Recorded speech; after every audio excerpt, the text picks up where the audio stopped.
in Danbury, Connecticut. We are here with World Ninja League. My name is Mary Layton. I'm the commentator ninja, and I am joined by Billy Dixon. So excited to commentate with him today. We are going to do some head-to-head racing. And who is the best head-to-head course designer? That is going to be Ryan Tanner. He is the head coach at Ninja Mania, and he knows how to put together a speed course. Now, we are about to observe the Elite Division take on this new test format. Here you see your athletes. Billy, you were able to commentate for the young adult and adult division. Tell me, how exciting is this new format? Very, very exciting. I'm so happy to be back here again, especially with the Elite Ninjas. So much talent today, as we've seen from the 3 previous divisions that have come in today. Genuinely cannot wait to see what more great moments can be made out of these head-to-head races. Some big names come out here. We've got Giovanni Lopez. Then we've also got Tom Alberti, Ramirez Valdez, Joe Morovsky as well. One of our World Ninja League champions as well. Now, what is important about this elite category is that it'll be a different format to what we have been used to seeing today. The first round will be a flow course format, meaning that there will be, it'll literally be if you fall once, you're finished, basically. And those results from the flow course format will result in 2 teams of 5. Now, from those 2 teams of 5 will be races, and there will be like a best of 3 match kind of thing. So whoever wins the most matches out of a designated time or like a designated amount of matches, they win. The match consists of 10 races, and if the winner stays on, and if they win again, they get a point. Yes, Is there anything else to add there at all? No, I think you explained it pretty well. We're going to get some clarification on the first round for the elite athletes. We are going to have some flow races later, and we will definitely share that with you guys. It's going to be a really exciting add-on to this competition. You mentioned some great athlete names, Billy. You mentioned Joe Morovsky, Ramses Valdez. I just want everybody to take a look here. It's going to be a lot of close matches. If I was to call out a couple standout athletes, I actually have got to give an edge. I'm going to start saying it to Joe Morovsky. Joe Morovsky, as we know, he's the weatherman. He has appeared on a show we all know and love for so many years. He's been the last man standing. But what I think Joe brings as an edge to this competition is that he is so focused and he is so good under pressure that if he ends up falling behind in a race, he's not going to lose it. And we actually saw in the teen division that some athletes that we thought were going to absolutely run away with the competition, they cracked a little bit under the pressure of having somebody come out ahead of them and being in that behind position. I don't think that's going to happen to Joe Morovsky. I think he's so good. He is so calculated. I think he really is going to walk away with this today, and I'm excited to see it. Exactly. I would not be surprised if Joe walks away with it. If you think about it in the grand scheme for Joe, all right, think about how many courses this man has run in his entire life, all right? Consisting across many different competitions from many, many different scapes of the ninja world. This must be tame for him, right? It's just another ninja versus ninja or race and head-to-head versus course, you know? It's just fine by him. And speaking of which, we can see him here. He looks ready to go, all right? He is ready to just like... Joe Morovsky on the start line, hoping to perform very well today. All right, and it looks like Joe is going to have a bye run. So for our athletes that are higher ranked, based on their power score, if it doesn't work out perfectly for everybody to have a head-to-head matchup, they get to run the course against a ghost runner. So basically, we don't want anyone to gain an advantage by having more races. So Joe is out here showing us already how quickly he can get through the course. He's looking really smooth, going forward grip on that slider. I bet we'll see some athletes make some big, huge hops there. And Joe is looking and going through these cliffhangers here. You mentioned those hops earlier. I wonder if, in terms of technique, there will even be any hops. If their bar is just stopped by the first little stopper there. Ooh, it looks like this guy hooks forcing a reverse move into a little bear trap looking thing. What a great run by Joe Morovsky, setting the standard already for what can be seen today for these elite athletes and these course changes. Right. And one thing about this course is it is the challenge format. So we'll watch a couple bye runs. It may not, you might not get to see it until we actually get to some of our head to head races. But what we do with this course format, with this new head to head test method, is it's going to be a challenge course format. Challenge course format just got introduced to the WNL this season. However, when an athlete does fail, their time continues during the reset time. So that is a bit different than the traditional challenge format. Still, you get 2 retries. If you fail twice on the same obstacle, your run will be over. So that is what we'll see in our head-to-head races here. And Tom Alberti is off, another athlete with a bye run. Going through here. Also important to note, those little steps have been... They're elevated now, going up one by one. Oh my goodness, he looks like he's missed the rope there. It's good to know that this is just basically a slow, not slow, but just like a... More like It's like, oh, yeah, just a test run, essentially. Those Yes. tests have been evident there as that little slip up on the steps there comes into play. Here he goes on the pipe side. Just skipping all of the little hops there, going in for one. That was probably... I don't want to say a beta break too early, but you never know with these elite races. So, Well, what I think you're going to see from the elite athletes is they're going to be going for all of the huge moves immediately. If you look at that bracket, they don't have as many races to really solidify themselves in the winners bracket. And, they know that they have to get through this course quickly. And especially in the bye race, you want to test out the beta. You want to test out some of the riskier moves. So I actually give Tom props for going for that, even in his first race. So we'll see if he continues to do that. I think that skip is what we're going to see a lot of athletes do. And here we go with our first head-to-head. It is Kevin Carbone and Justin Karaginas. Guys, it's Kevin Carbone. I'm a little excited. Kevin, one of the OG speedsters. Really just an athlete that when he came onto the scene, moved quickly. Now, Kevin sometimes makes some mistakes on the course. Sometimes he goes for something too big. And in this sort of format, he's going to go all out. So we're going to see how he does. He could absolutely be in your championship match, but we're going to have to see how it plays out. And going against him today, Justin Karaginas, an athlete who trains at Ninja Mania. A little bit of a home field advantage here. also important to note that both of these athletes have their experience over a large span of years. Kevin Carbone, obviously a person we know with a lot of experience competing basically everywhere. But Justin, not one to be counted out. He's got 8 years of experience on his side, and he's also significantly younger than Kevin as well. So we'll see if age gets there as well. But for now, these two are waiting to get ready, prepared for a great run. Yeah, and Justin also has the advantage of he's competed a lot more recently than I think Kevin has. I've seen Kevin at a few competitions here or there, but Justin is coming off of a Premier Series. He competed in the Premier League this year. He's made it to Worlds 5 years in a row. This kid is going to competitions, and he's putting himself under that competition pressure. Now, head-to-head racing, a totally new thing. But again, that home field advantage of being at Ninja Mania, this is where they do head-to-head racing a lot. You see them posting a lot of their training videos from their classes. They're putting these kids in these situations pretty regularly. So it's experience versus experience here. It really is. I'm not sure who's going to come out on top. It's definitely a hard one to call here. So much experience for both of them, but keep in mind that Justin is here every week at Ninja Mania, so definitely more of a home field advantage there. But you never know with head-to-head racing. You never know what can the outcome be. We have seen that is evident from so many races earlier today. Let's see how this goes for both Justin and Kevin. All right, Kevin is on the right side, Justin on the left.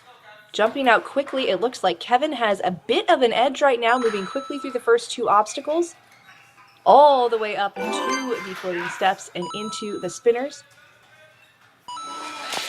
Flipping around. Oh, looks like Justin took maybe a nasty fall on one of those obstacles earlier on, while Kevin's just speeding by onto this bar slider, getting a nice pull back readjusting a bit of a hop there, but no worries, as he's still got a significant lead ahead of Justin. These cliffhangers, not a problem for him. Taking time to lock off slightly as well, knowing that he has a bit more security and time on his hands to kill. All right, and here's the first more technical move. We'll see if Kevin's got it. Time to go into that bear trap. I really think that this might be a difference maker later on in some races. And Kevin does take first place. Justin about to work to finish the course. This bar slider, interesting that they have less track to go down. I actually think that makes this a little bit easier, as you have less space to kind of slide forward or backward on one side. But Justin makes it through it. He's going to keep racing, keep working within the time limit. He wants to get his hands on all of the obstacles because he is going to have more races in the comeback bracket. And that is going to do it on time. And then Justin will hop down. A solid start for Kevin. I gotta say, I like how focused he looked on this course. That's probably one of the smoother runs for him that I've seen as of late. I think he's locked in right now. I'm excited to see what he's got for the rest of this competition. I am as well, and I'm sure that the audience and everyone else at Ninja Mania is as well. Important to know what you said about that bar slider there. It can be a help having less space to work with, but it can also be quite a hindrance, you know? That it may be a case of like trying to build enough swing if you wanted to skip all of it, or maybe if your backswing is a little too short or even a little too much, it could hinder you making the bar go left or right. Now we have Giovanni Lopez and William Slotchik. How do you pronounce it? Will Schlageter. Will Schlageter. Thank you very much. Well, both athletes train in the Connecticut area.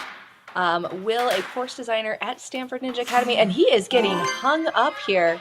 That is uncharacteristic for him. Gio is absolutely flying and taking it away. Now, Gio is on to Tornado, and Will has a lot of work to do to catch up with him right now. But if anybody can, Will getting hung up on those spinners. We mentioned in the teen division, the spinners really is one of those places in the course. Gio is down. This opens it up for Will. Will is still making progress. He is on to obstacle 6. He is about to catch up. Oh no! And Gio fails the bar slider for a second time. This means that all Will has to do is complete the cliffhangers here. And actually getting through the bar slider, he will walk away with the win. But similar to Justin, he's going to continue finishing the course here, just to get his hands on the rest of the obstacles, get familiar with them.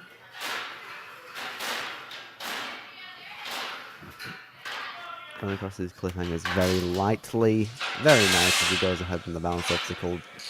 Oh no. Barely misses the ring there.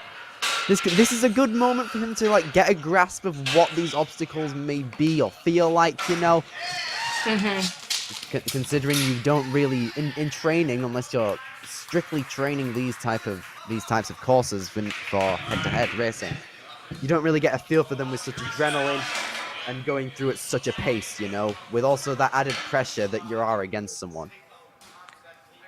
Absolutely. That was a good race, and that really goes to show you that anything can happen. It looked like Will was so far behind Gio that Gio was absolutely going to walk away with it. I liked what I saw out of Gio. Gio is going to go to the comeback bracket. I thought that Gio had some very quick moves, and I liked the explosiveness that I saw out of him, especially on those spinny discs. So hopefully he can bring it all together his next couple of runs and make his way back up to the winner's bracket. Absolutely. The great thing about head-to-head racing as well is that maybe if some competitors are basically neck and neck, we get to see a bunch of different techniques showcased on some obstacles, and due to that, we might be able to see what's faster for whatever techniques may be displayed. And for the competitors in this division that are seeing that, they may be able to adapt it and may or may not use it in their runs, and again may or may not benefit from it as well, which is something that is just incredible with a head-to-head format. Yeah, I saw Joe Moravsky in the background during the teen division. He was hanging out at the start line watching some of the races. So You know he was observing the techniques that those teens used. Definitely a bit meatier course for the teen or for the elite athletes here. Some notable changes: the floating steps are a lot higher going up, much more intense. What is the word I'm looking for here? Much more intense slope. There we go. And there's Yes. also a lot more cliffhangers that these athletes are going to have to do.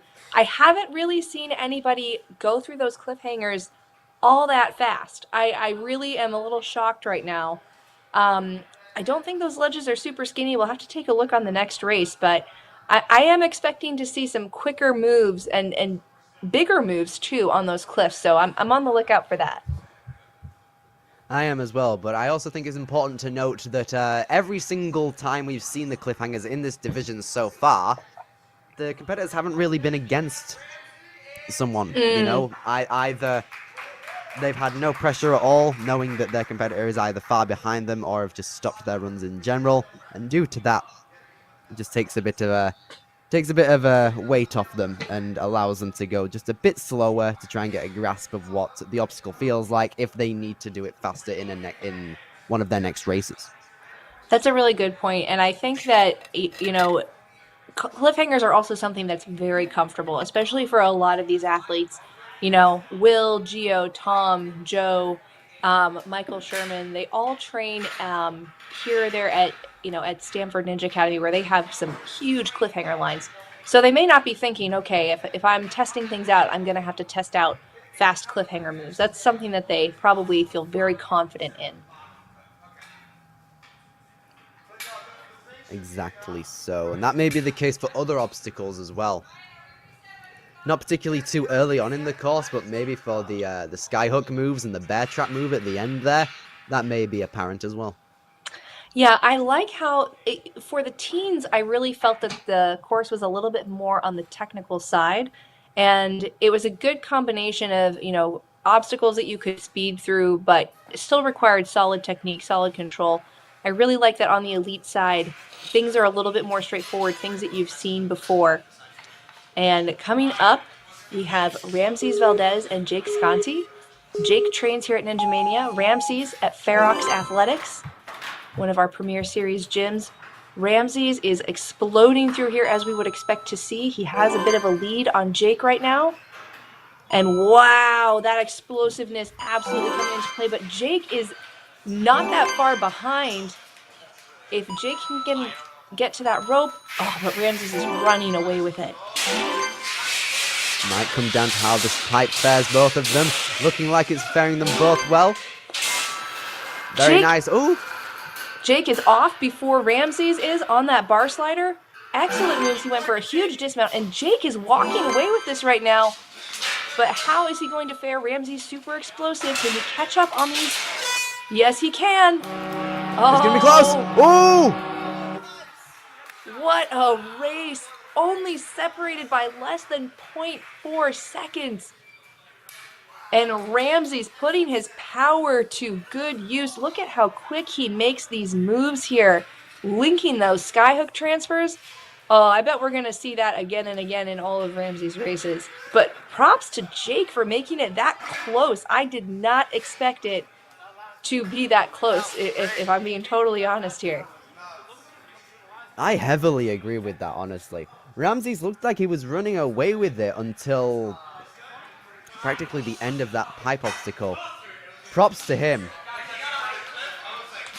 All right, Michael Sherman and Asen Pritchard are back. Well, they're not back. It's their first race. Back at the starting line. Michael Sherman trains here at Ninja Mania. And Asen Pritchard at the academies, Ninja Academies.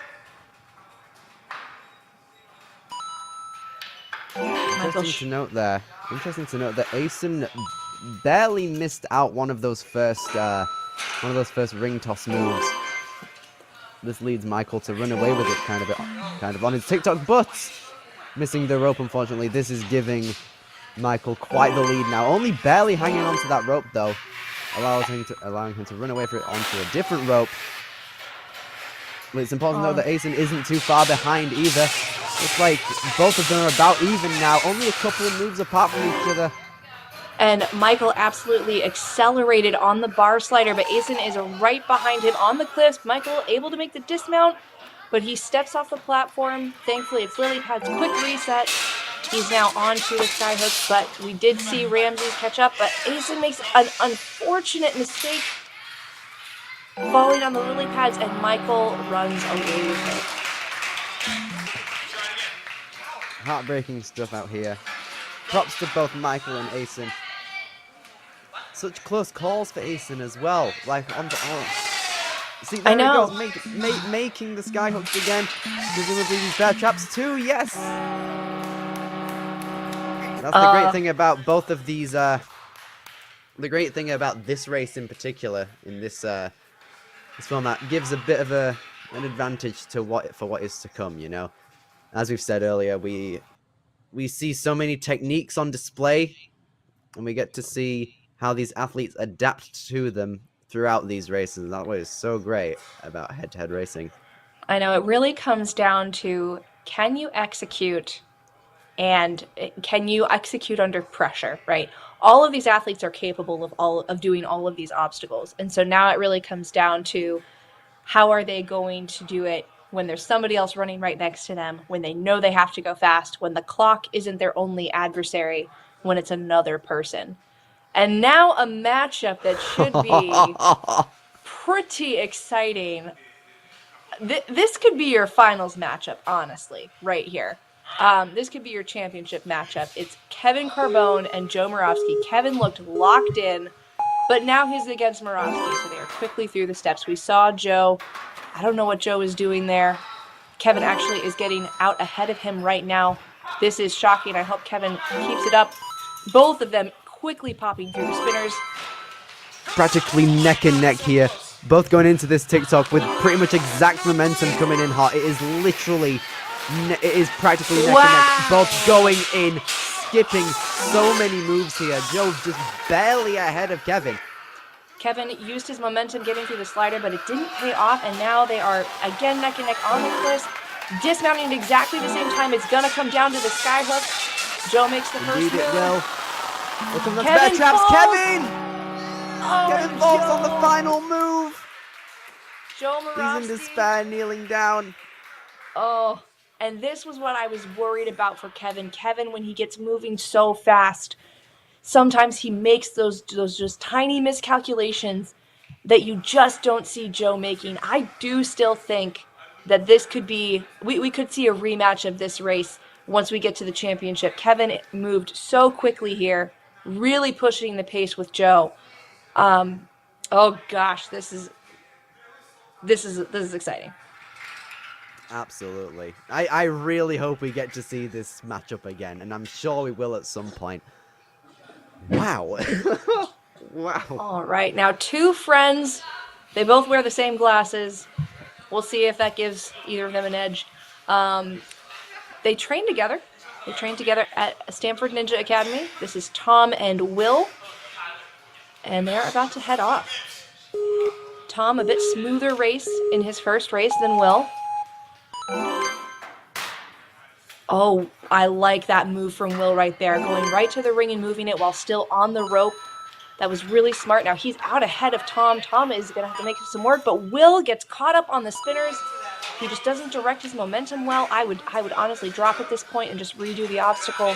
I would as well. Tom essentially running away with it now. Absolutely. Tom is, oh, look at that. I bet he could get that in 2 moves his next run. He is onto the cliffhangers. Will is just getting to the bar slider. Will looking like he's running away with this right now. Basically is at this point. It would be wise to maybe slow down a bit, knowing that he's so far ahead. But he's not, though. He's going into this. Gets the bear trap move at the end. Amazing run by Tom there, with Will not too far behind, considering such a catch up on those discs there. Still moving with quite the urgency with 27 seconds left on the cliffhangers. Oh man, and Will is really struggling here. You know, again, I said these are all moves that everyone can make. Will, unfortunately, just getting stuck on those spinners. That's really a critical move in the course. If you don't execute that perfectly, it's really going to set you at a disadvantage where you're going to be waiting for your opponent to make a mistake. So Will is going to go down to our comeback bracket, and we are going to take a break from our elite male athletes and take a look at our elite females. We have 4 of them competing here today and 4 absolute monsters. I am so excited to watch this. We're going to start off with Hannah Grella and Talia Gerwitz. Who isn't excited for these two, honestly? So much great experience showcased all the way throughout their ninja careers, everywhere. We're excited. I'm sure everyone else is excited as well.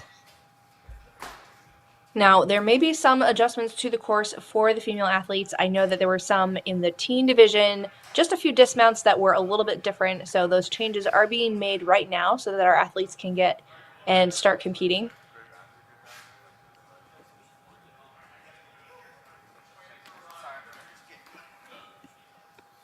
And we'll get to see what gyms these athletes are from in a second. That'll give us a little bit of information on what sort of prep that they've had for this head-to-head racing. Of course, preparation is very important. It's also quite important for the athletes to know who they're racing against in terms of where they prepare as well. We're going to see here. Oh, looks like we're not going to. Just Hannah and Talia ready to go.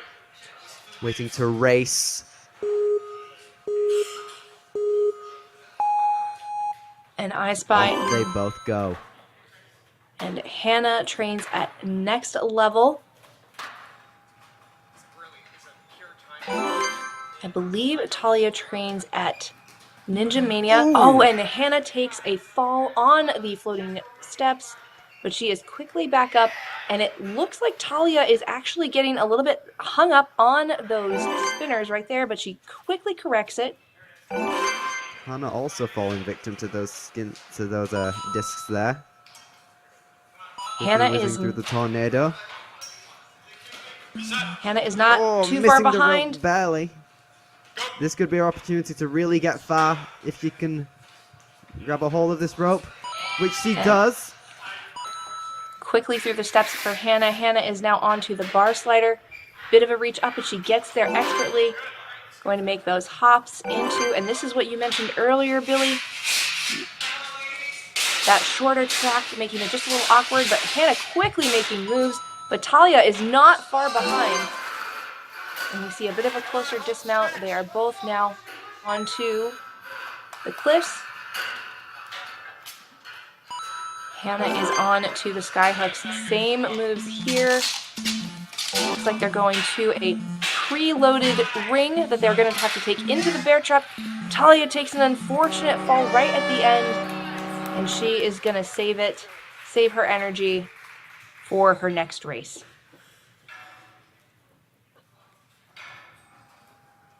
Indeed, she is. Such a great varying run from both Hannah and Talia over here. We could see over there.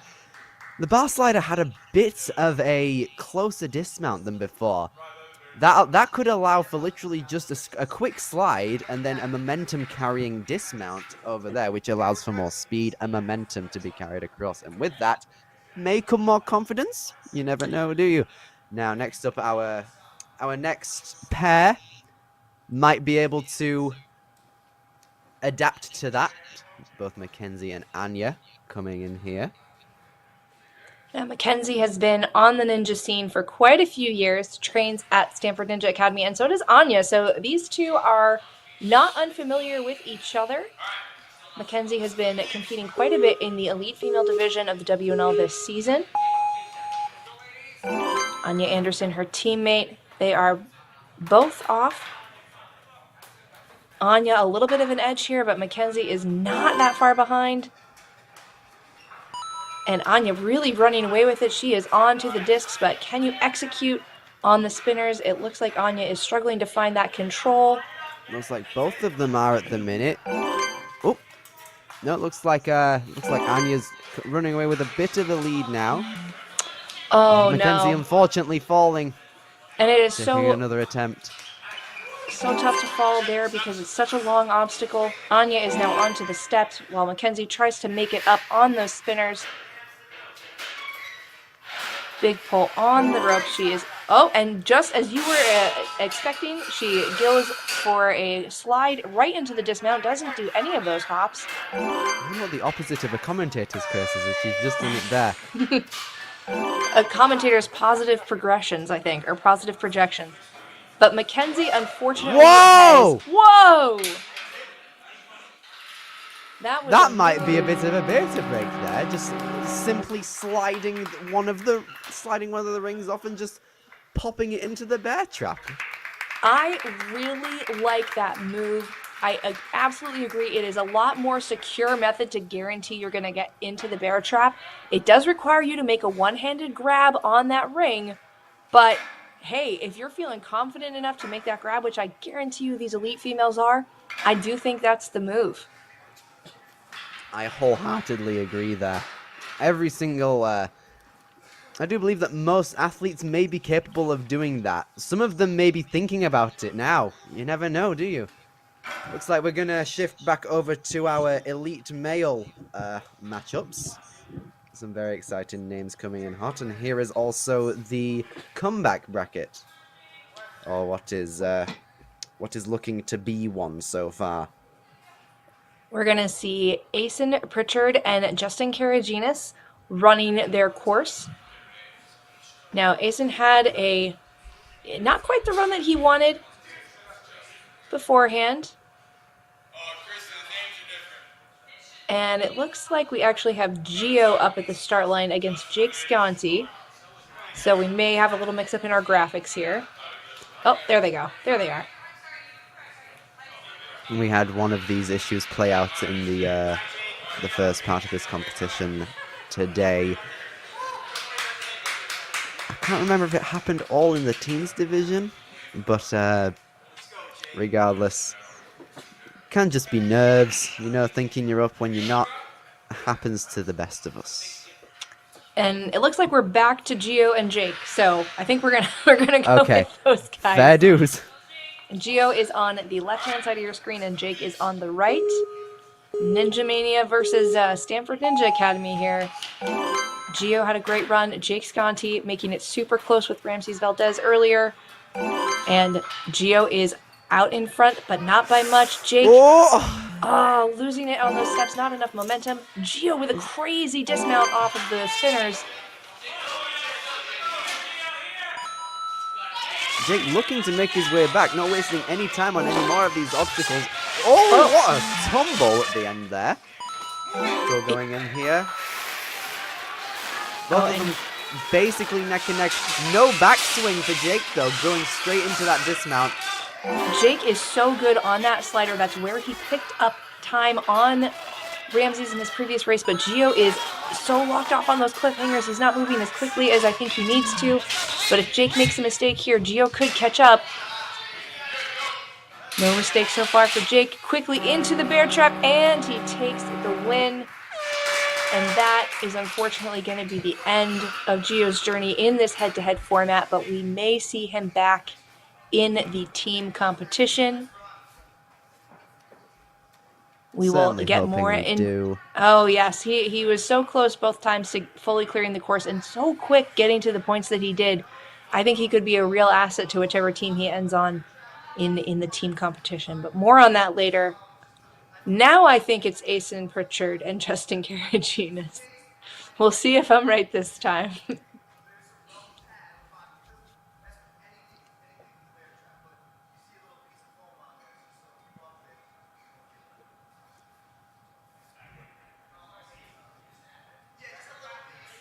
All right, there these we two. Go. There we go. Asen is on the right of your screen, Justin on the left. And they are looking locked in and focused, and they are off. Justin a little quicker out of the start. But Asen has a nice long reach. If he can use that to his advantage, he might be able to catch up. But Justin looking really solid right now. Although taking a couple extra backswings. Nice pops through those spinners. displaying such confidence throughout the obstacles, even though he has a slight lead. Ooh, oh, was that a slight foot tap? I think he might still be in there. Yes, he is. And that foot tap, if he had fallen down, that would have been devastating to his run. It would have really opened the doors for Asen, but he is onto the bar slider. We've seen the bar slider where you can make up ground, but not for Asen. He drops off that bar coming off of the track. Justin is onto the cliffhangers now. Taking quite a significantly slower approach, it looks like, knowing that he's still there, but still carrying his momentum to the left. Now onto the skyhook. And this is really where he's going to have to be perfect because Asen is still in this and he is not far behind. Nice work out of Justin. Good. Staying Happy locked days. in. He is looking very happy. Excellent work for him. Asen barely missing out on the bear trap there, ending the race there. Such a testament to how careful you really need to be there. Like, as soon as Asen got into the lead there, one small mistake on the bar slider cost him in the race, you know? Just those sort of shenanigans that could happen in a head-to-head race. Got to be very careful going through these courses. And now we are headed back to the comeback bracket for the elite females. We're going to see Talia Gewurz versus Mackenzie Pavlik. Mackenzie, a pretty strong run, but just not able to catch up to Anya Anderson. So we'll see how she fares versus Talia here. Again, some quick adjustments that need to be made to the course for the female athletes.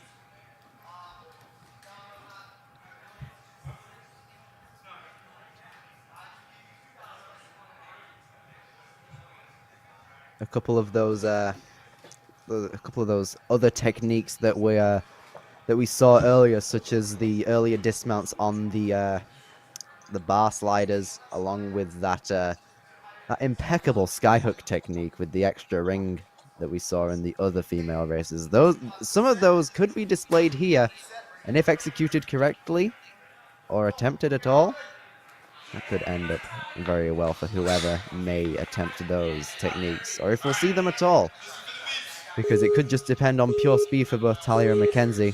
We'll see who comes out on top right here, right now. Yes, and it looks like, I'm wondering if Talia does train at Next Level. It looks like she might be wearing a Next Level shirt. That's with Joe Capo and Abby Clark, and they're moving quickly, and they are neck and neck right now. Oh, and I spoke too soon. Talia struggling to get up those Mackenzie, but Mackenzie did get caught up on the, oh no. Oh dear.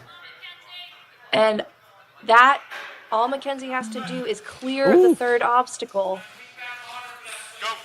You have to do that right now, or else it looks like both of them fail this specific obstacle. You can see Mackenzie still going, just attempting the bear trap for fun on the left there. Now, if Mackenzie fails the spinners, she is, unfortunately, it's going to come down to who completed the second obstacle the fastest. But Mackenzie gets through, so she is going to take the race, but she is going to continue moving through the course. She is going to be going back to, she's going to have another comeback race and potentially can get herself back to the winner's bracket. So she's going to see what she can do on this course with the rest of her time. Quick little miss of the rope, but she's going to continue. Has to clear that obstacle. We've got about 10 seconds left on the clock, and she is going for it. Seeing how far she can get with just the mere seconds left. Ah, barely ripping her hand off that rope. What a turn of events that was. Yeah, and these spinners are no joke. That really is kind of the make or break moment in the entire course, not only for the females, but also the males as well. So we are going back up to our winner's bracket, and we will see Hannah Grella versus Anya Anderson, two super strong female athletes. Anya really exploded on her run, and so did Hannah. So let's see how these two compare as they are stacked up here on the course. They both go. Even start there onto these rings. Very similar techniques going into this.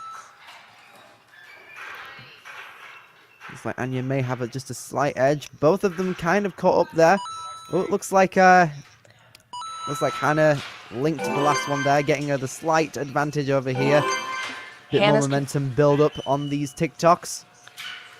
Hannah's control was really great. Oh, what a tough fall, but she cleared the plane, so she gets to continue. Didn't have to reset the obstacle, so she could start right away. Well, with this aggression, we see that. Ooh. What a toe! Oh, and it looks like Anya did not make the dismount. That was a hand placement issue. We saw some great moves from Hannah here. She's opting to not take the ring with her this time. Oh no, that was Anya's tech. But going for those transfers and absolutely crushing. I think we'll see Anya continue here. Now Anya is going to go down to the comeback bracket, and she will be versing Mackenzie, who she did face off against. If she wins the race against Mackenzie, she'll come back up to the winner's bracket to face off against... Here we go with that ring tech again. Love it. Oh, that's great. Happy days. Hopefully we'll get to see that make a difference in her next race. Great race there. Quite aggressive, actually. We saw some tough falls there and some odd dismounts, but regardless, finishing it off with that ring tech, always a happy time. I really like the way that Anya was so aggressive with her moves. You saw her go for some crazy dismounts. She has that awesome ring skyhook tech.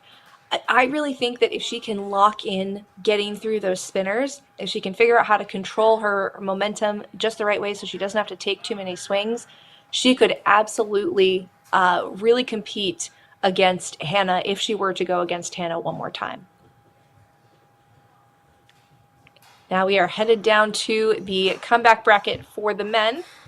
And we're going to see Kevin Carbone against Jake Sconti. Now I'm excited for this. Jake has just been really having some really solid runs. So has Kevin. This should be a fire matchup right here.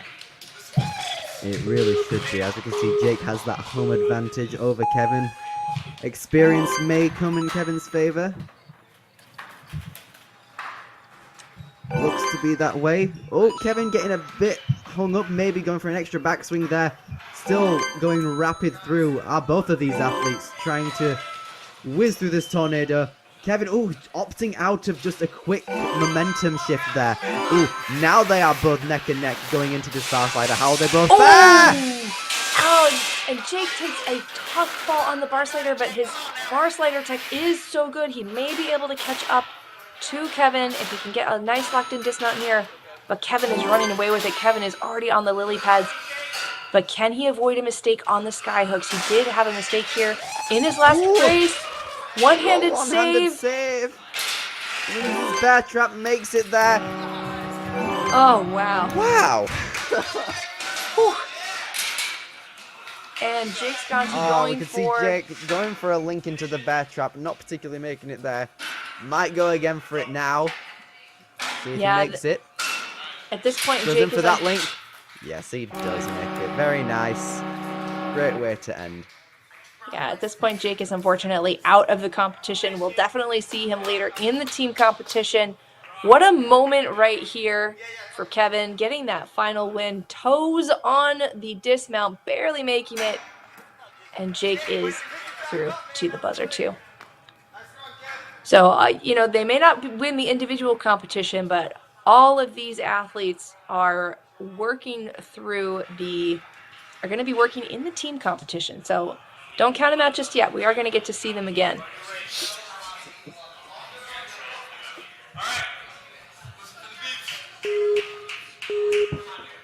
Justin Karaginas versus Will Schlageter.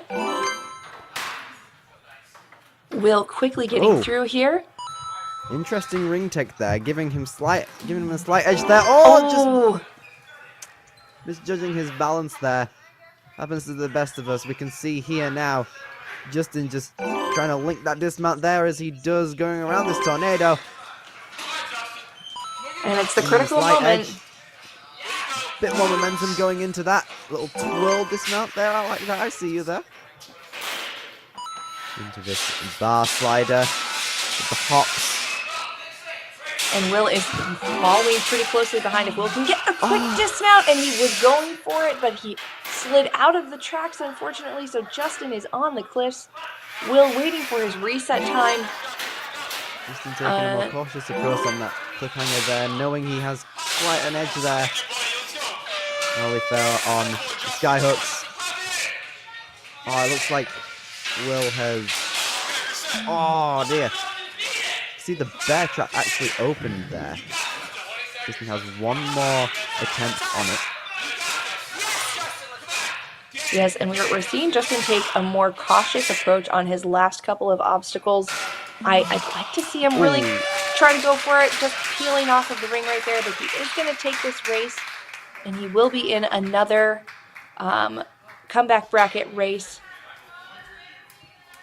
So Justin lives on, really just keeping his focus and locking it in. Joe and Ramses now up next. What a matchup this is. We've both seen stupendous races come out of these two. I really think Ramses has absolutely got to rely on his explosiveness if he wants to keep up with Joe. Joe is just so smooth getting through all of that, knows when to use his power. Ramses is fast, and he is really, really powerful. I think he's got to use that explosiveness to his advantage. Ramses can do some insane calisthenic tricks. I think he has a 1080, which is when you spin around at least, 3 times on a bar. It's crazy. Yeah, that's got to be 3, right? Yeah. Wow. It's impossible to call on this one because there are so many variables independently that come into this. Joe on the right side. Looks like their fist bump was abrupted by the starting siren there. Ramses is out at a slight lead, and both of them exploding through. Ramses on to the dismount just a little bit before Joe. Joe skipping that momentum shift. Here he goes. This is what we're coming here to see. Opting to hop on the bar there. Oh no! He misses the dismount. That is so unlike Joe. And Ramses is going to go into the cliffhangers, and he is taking the lead. Ramses just needs to stay focused and not make any mistakes at this point. And it looks like, okay, he's through the lily pads. And he is linking in. the skyhooks into the bear trap. Wow. Not an Goodness outcome me. we expected to see. And Joe fails on obstacle 8. This was neck and neck. Now, I think here's what you're going to see. Joe is going to keep doing that skip on the TikTok. And if he can avoid a mistake on the bar slider, he absolutely would have run away with this race. So the other athletes are going to need to follow suit. They're going to need to start going for that skip too. Otherwise, I don't think anybody can keep up with Joe. Yeah, as we said earlier, too many variables that came into that race there. Now we've got Michael and Tom. And these guys do train together. Michael Sherman really has just come into his own. Tom Alberti has been a staple on the elite scene. And they are off. Michael moving quickly. Tom a little bit behind, coming off the second obstacle. Wow. Perfect now execution. we're neck and neck now. Tom knows how to catch up, if anything. Trying to build a bit more of that momentum. Looks like Tom was about to skip the rope entirely there, but it looks like he wasn't. And now on the bar slider, Tom getting a quick dismount and immediately into the cliffhangers, but it's not over till it's over. Michael is matching him and is going to hit the dismount only a little bit behind. It's going to come down to the skyhooks, who can execute perfectly. And both are Sherman, linking, both linked perfectly, but Tom gets there first. Just a little bit over a second separating those two. They were at 42 seconds and change. Wow. This race was so close the entire time. And what great execution out of both of them. They both knew how close it was. Tom just able to keep his composure and able to keep that edge. That was a great race. Absolutely. Looks like we've got Anya and Mackenzie up next. Now this is a rematch of their first race. Both Anya and Mackenzie struggling on the spinners at the end of the third obstacle. So we'll see if the two of them have figured out their technique on that. I think if the two of them get through that relatively smoothly, that's going to be a pretty even race between these two. Anya, of course, has a little bit of an advantage, having thrown some crazy moves in her last race and also figuring out that skyhook tech. We're going to see how this plays out in just a second here. Looks like the female course has been adjusted now. Mackenzie and Anya about to take on this course. Now we've seen interesting techniques from both of them, aggression and the technical side of things. Now here we go, about to see what can unfold from both of these two strong athletes. One of their days will end here. Oh my goodness me. And Mackenzie slips off of the doorknobs. Just a little calculation error. So Anya is coming out in front with a big lead right now. But again, it's going to come down to these spinners. This is a place where Mackenzie could easily catch up. But Anya locking in the hips, hitting that dismount. She's on to Tornado. Dismount there. Oh, and it looks like still she's struggling. A bit hung up right now. Anya is on to the quad steps, and she is going to hit that slider. Getting a bit of that pull back there. Now she does have a bit of time on her hands. She might want to take these jumps a bit slower than usual. But considering that landing mat is a bit further back, should be alright for her. Yep, she is onto the cliffhangers and is about to hit the dismount. Next, she's going to have the lily pads. Now, Mackenzie is still moving through the course right now, but is quite a few obstacles behind. And Mackenzie misses on the rope. This is where she struggled her last run. And Anya see that tech? Oh my goodness, that is sick! What?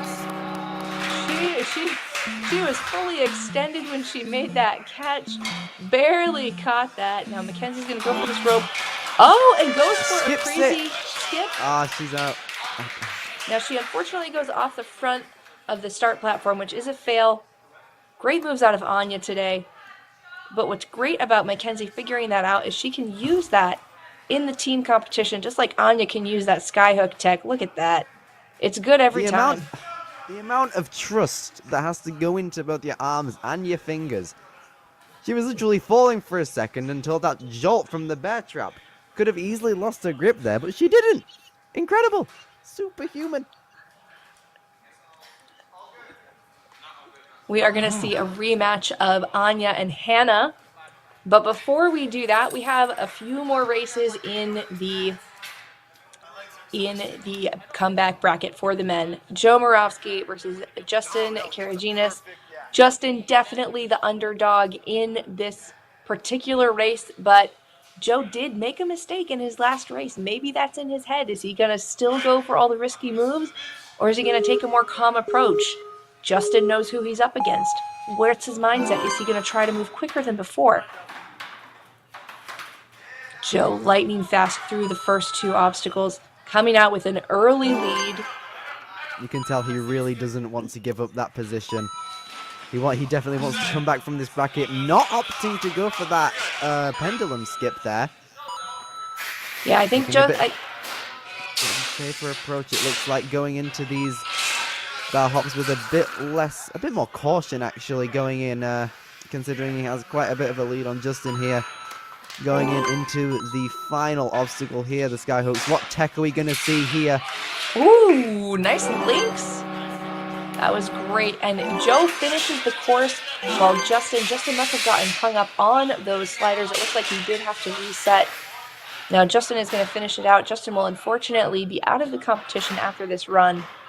But you mentioned Joe taking a more cautious approach, not going for one of the risky skips. I think Joe knew that he didn't have to go for that skip in order to win the race. And that's just who Joe is as a competitor. He is smart. He is calculated. He knows when he has to take risks, and he knows when he doesn't have to take them, and he executes accordingly. So, such a great pleasure to see him compete. And we are going to get to see Justin finish up the course here. He makes his bear trap move. It's going to cut it close. Might have only made it there with only a tenth of a second left if he did make that bear trap move to the buzzer. But just look at Joe just like carefully making it through, even though it was still efficient. Like, even though it's still a race, still had to go through. Like, look at those sideways laches as well. Definitely not optimal going into such a specific skyhook and bear trap combo.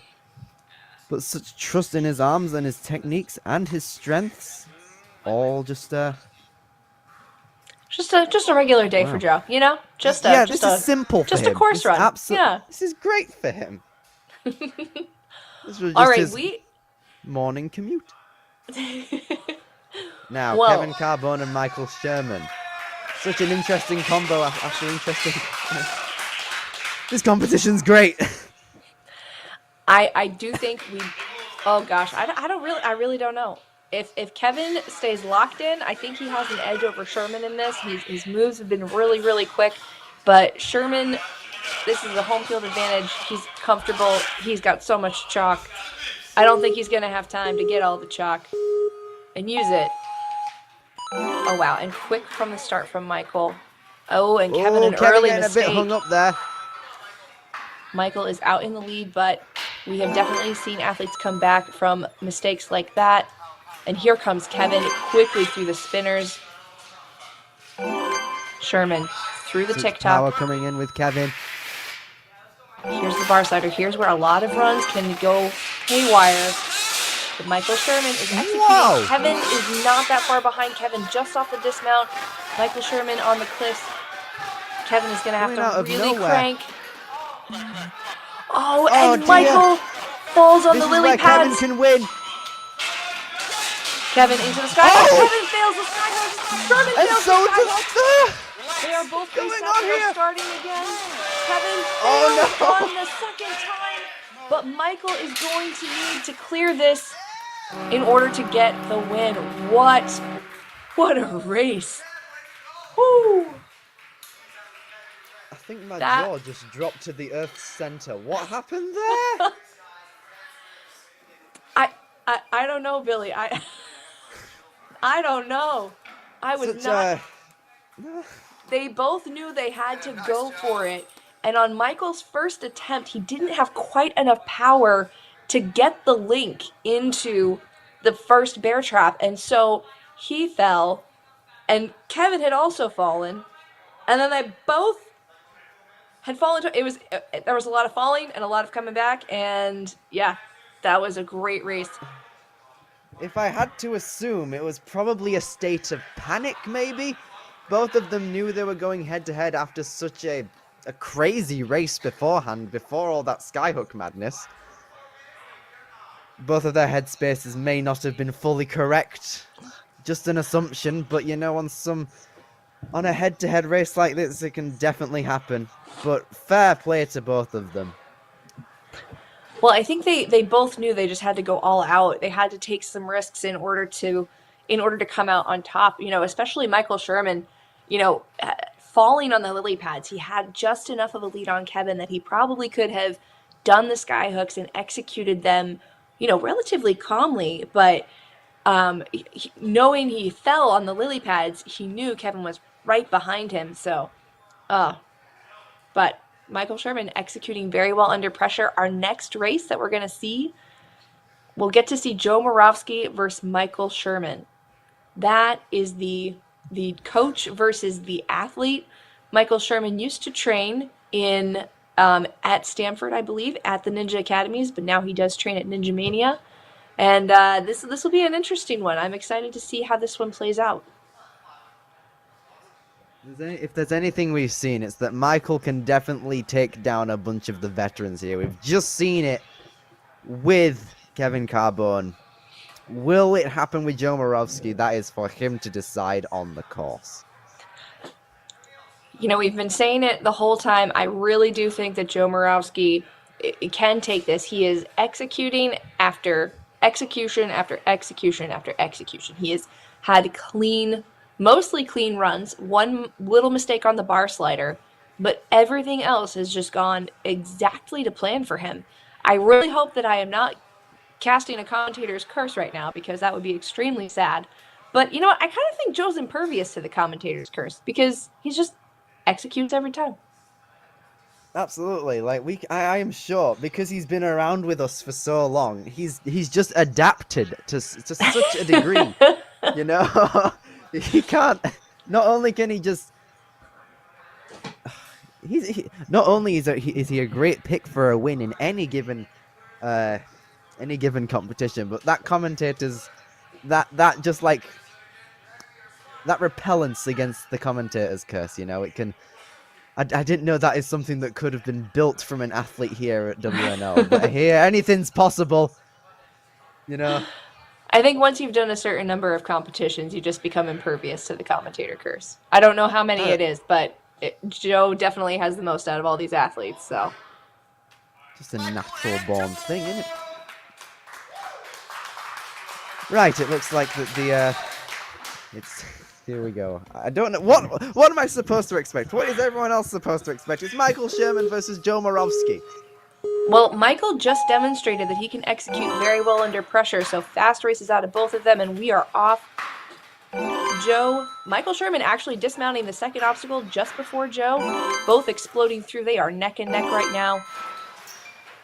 Joe didn't go for that crazy skip to the rope. I think he thinks that he can take it. Security here. Maybe just the when he gets to the end and it might be a tie at the end. Maybe that small chance might be maybe a bit more of an edge there. Michael pulling ahead on the cliffs. They're both dismounting at the same time. It's going to come down to the sky hooks. We saw Joe fly through this, and Michael misses. He knew he would have to take a pull through in order to catch Joe, but Joe executes Michael's swing, peeling him off to the side. That is unfortunately it for Michael Sherman, but Joe Moravsky continues to execute under pressure. What a competition Michael has had, you know. Racing against two of the greats, Kevin Carbone and Joe Moravsky, that is not something most ninjas can say about themselves. But regardless, wow! So we are back up to the winners bracket, where we're going to see Ramses Valdez versus Tom Alberti. Now, Ramses, super explosive and super fast. If he continues to use his explosiveness to his advantage, I do give him a bit of an edge in this race. But Tom Alberti is also really experienced, very focused, trains with Joe Moravsky. You know he's learning those lessons. We'll see how this one plays out. Oh no, Tom losing a ring right away.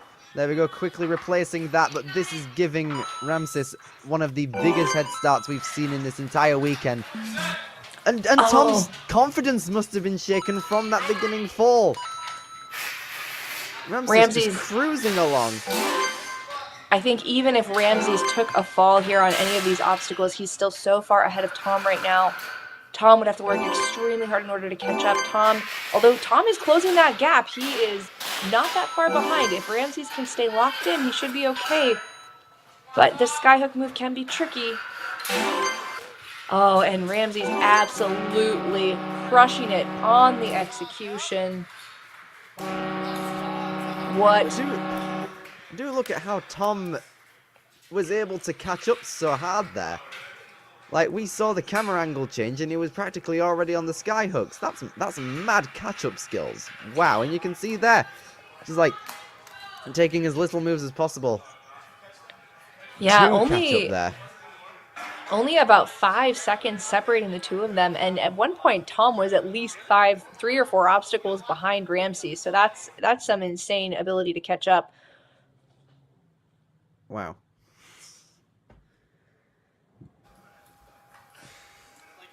Well, our next couple of races in going for the top spots here are certainly going to be exciting. Right now, we are going to determine who goes against Ramses. Is it going to be Joe or is it going to be Tom? In either case, it's going to be a rematch for Ramses and a rematch that he has won in both cases. So if Ramses takes the next race against either Tom or Joe, he will be the champion. But if he loses, we'll go into a sudden death. And that is going to be pretty exciting. First, we're going to give the athletes a little bit of a breather so they can recover. Yeah, I was about to say it's important to note that Tom literally just ran a very, very tough race there. We don't want him to go in straight away again. It's great that this could also be a very useful thing for Joe as well. A longer rest time from his last race. Supposed to even out the match between Tom and Joe. Might not be too even if one gets more rest than the other than intended, but we'll have to lay it out on the race course. Well, I think that's how it works for the double head or double elimination bracket, right? The more races you win, the more time you have to rest, and the more races you lose, unfortunately, the more energy you have to expend to claw your way back up to the top spot. Look at how many races Joe Moravsky has done compared to Ramsey's or compared to Tom. Tom cruised through. He's done 1, 2, 3 races. This will be his fourth, but Joe has done his first race, his second race, and then 2, 4. This will be his fifth race. So, and then if he gets back up to the top, Ramsey's only done, I think it'll be Ramsey's fourth race. So that's the more you win, the better off you are, the more rest time you have between your races, and the less races you have to do. But let me ask you this, Billy. Is doing more races an advantage or a disadvantage? Yes. So which is it? That's what I'm trying to figure out. I need a bit more time to consider this. Well, for experience, of course, more races, but conditioning-wise, I guess less is more. Come on, man. Just knowing that your confidence is there, that's your best skill. Let's put it that way, because considering that both of them have faced a lot in like the past, let's say the past hour perhaps, that we've seen this competition go underway for. So it's just great for them to get that rest. I would assume doing less throughout the day is probably more of an advantage realistically, because either way you get to see so many techniques be unveiled from all the other athletes, so you might get to apply it. That may be a variable that comes into the competition earlier, but regardless, it's an advantage. Here they are, though, Tom and Joe. What a story these two have had. This competition. What are we about to see? That'll only be answered in a mere moment. Now, if you remember from the start of the competition, both Joe and Tom were the athletes that had a bye race, right? That means these are our two top ranked athletes going head to head in the comeback bracket. Not in the winner's bracket, mind you, in the comeback bracket. That just goes to show you how intense this competition can be. It's not going how we expected. Never did I think that Joe Moravsky would be in the comeback bracket, but here we are. Your top two ranked athletes. Go. Tom avenging his ring tech from earlier. Joe with a slight lead, though, of about half a second. Both of them just going rapid, though. Looks like Tom has... Yeah, they are basically neck and neck now. Practically identical going into these pendulums. Joe only slightly touching the rope there. Both going in, carrying such momentum. Joe just going in. Oh, both struggling to get off the dismount there, but Joe coming off first. Now he's onto the cliffhangers. Can Tom catch him? Tom is still behind on the cliffhangers. They're both dismounting. Lily pads. It's going to come down to sky hooks. Joe able to link this. Tom able to link it too. Who's going to get the booker first? I believe it was Tom. I think Joe might have just gotten a bit caught up on the bear traps there. Maybe having trouble sliding it. We're about to see in this replay, I'd assume. Wow, this race was absolutely neck and neck. Pretty much move for move, these two, hitting the dismounts at almost the exact same points. Both getting hung up on that bar slider, but then at the end here, Joe, he did catch it backwards, and I think that's probably what caused him to not be able to power through it and get to that dismount. So congrats to Tom. Tom is going to go back to the winner's bracket, and he's going to face off against Ramses Valdez yet again. Now, we talked about how insane the match was between Ramses and between Tom, because Tom was at one point so far behind Ramses, but able to come back and only lose by about 4 to 5 seconds. So that's going to be a matchup if Tom executes. But first, our winners bracket race for the females, Anya Anderson versus Hannah Grella.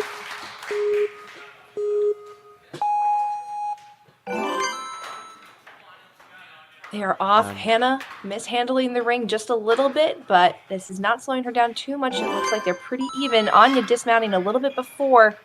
Now here's the moment that I think is going to determine the race. Hannah has been so good on these discs all day, but Anya has figured it out. But so is Anya.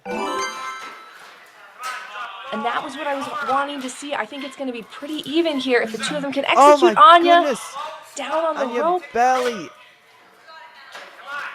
It's like Hannah's trying to get a bit more of a momentum shift there from that TikTok.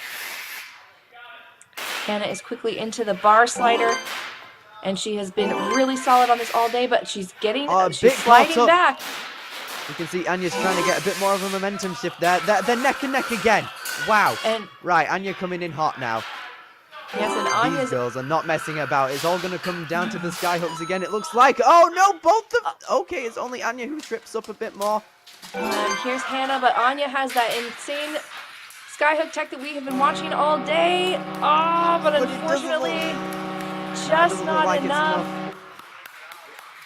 Whew. That was a race. I love that Anya finally locked it in on those discs, was able to execute it quickly, and she had a couple of falls here, but it still came down to right at the very end of this for these girls. What an amazing race out of our females, our elite females here today. And that top spot is going to go to Hannah Grella, and Anya will take second place. Well done. Wow.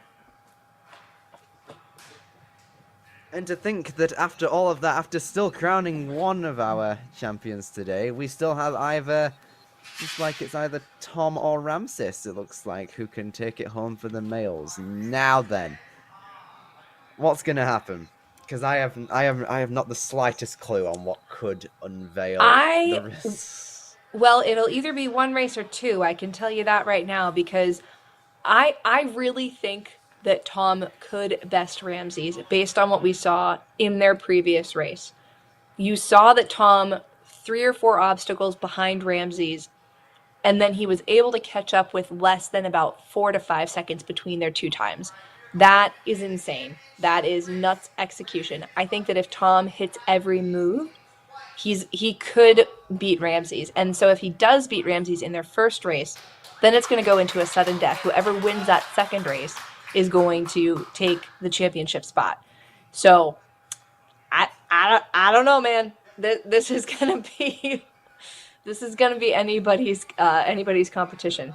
I think, again, another variable to think about there. Ramses, we haven't seen Ramses on a course for about as long as a time as Tom. Tom was in the last males race, I believe, but Ramses was quite a bit before that. So maybe rest times, I'm not too sure. Maybe they're practically getting a bit more whilst they're resetting the course for these two guys here. Here we go. Ramses versus Tom for the number 1. Here we go.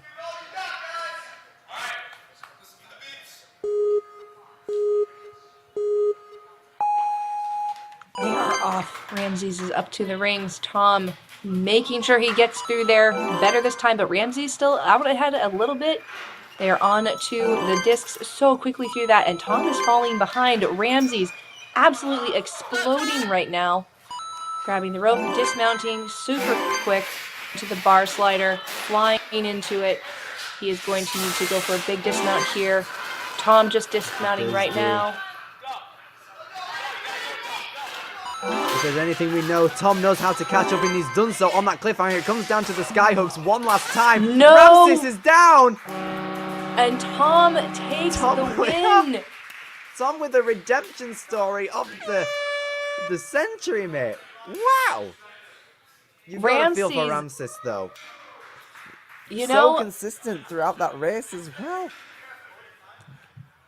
I don't think he's going to make that mistake again. I think we're going to so we have to do another race because it is double elimination. So Ramses this is his first race that he has lost. He would have to lose to Tom again in order for Tom to win the championship. I don't think Ramses is going to make that mistake again, though. Ramses is an athlete that can absolutely put it together. He knows what he has to do to stay out ahead of Tom. The only reason Tom won that race is because Ramses made a mistake. And so I'm still going to give a little bit of an edge to Ramses. He's done one less race than Tom, and I think he knows now what he has to do. That is actually very true now that I think about it. That whole mistake is what made Tom win, you know? And it's also important to note at the beginning of that race, Ramses got the slight edge, you know? And I think it's important to note that throughout all the races Tom has done, it's been a bit... we've always seen quite a bit of a different technique to Tom's ring tech, you know? So, if out of nowhere it turns out that it's faster, and it's basically just neck and neck the entire race, no idea what the outcome would be if that happens. You know, I think it's going to be, you have to link all of the moves. You just have to. You have to go, you have to jump into the ring immediately, make your first transfer, immediately go into the bear trap, and power to your dismount, right? There's no other way to do it. You don't have time to set for a link. You just have to go. And so I really think that Ramses has the power to do that, and he has the power to do it confidently. I think that last race, just a mental mistake. I think I'm Team Ramses for this race. I love Tom, and I think Tom has had great execution this whole time, but I am going to give it to Ramses this time around. We'll see if I'm right. We'll see if I'm wrong. Ramses does say that the future of Ninja is speed, and that is something that he is pretty excited about. Every course is a speed course is something that he likes to say, something that Matt D'Amico also likes to say. I was about to say, maybe Matt D'Amico might be a bit mad that his trademark is used on an event that he's not featured in. But it's great to know that that mantra carries on, regardless on who says it.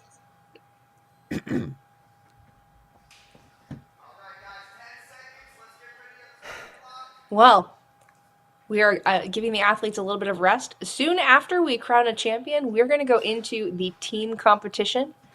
The team competition is going to be 2 teams of 5 athletes. We'll be taking those teams from our competing athletes here today. And we will explain more. It looks like we are about to get started with our final championship race. It is Tom Alberti versus Ramses Valdez. Ramses just lost to Tom, but Tom also just lost to Ramses. It's anybody's game. Who's it going to be?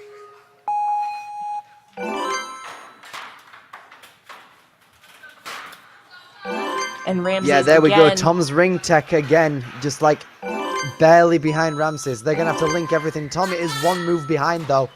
Unless he skips that momentum. Ooh. Ramses still looking away with super it solid. again.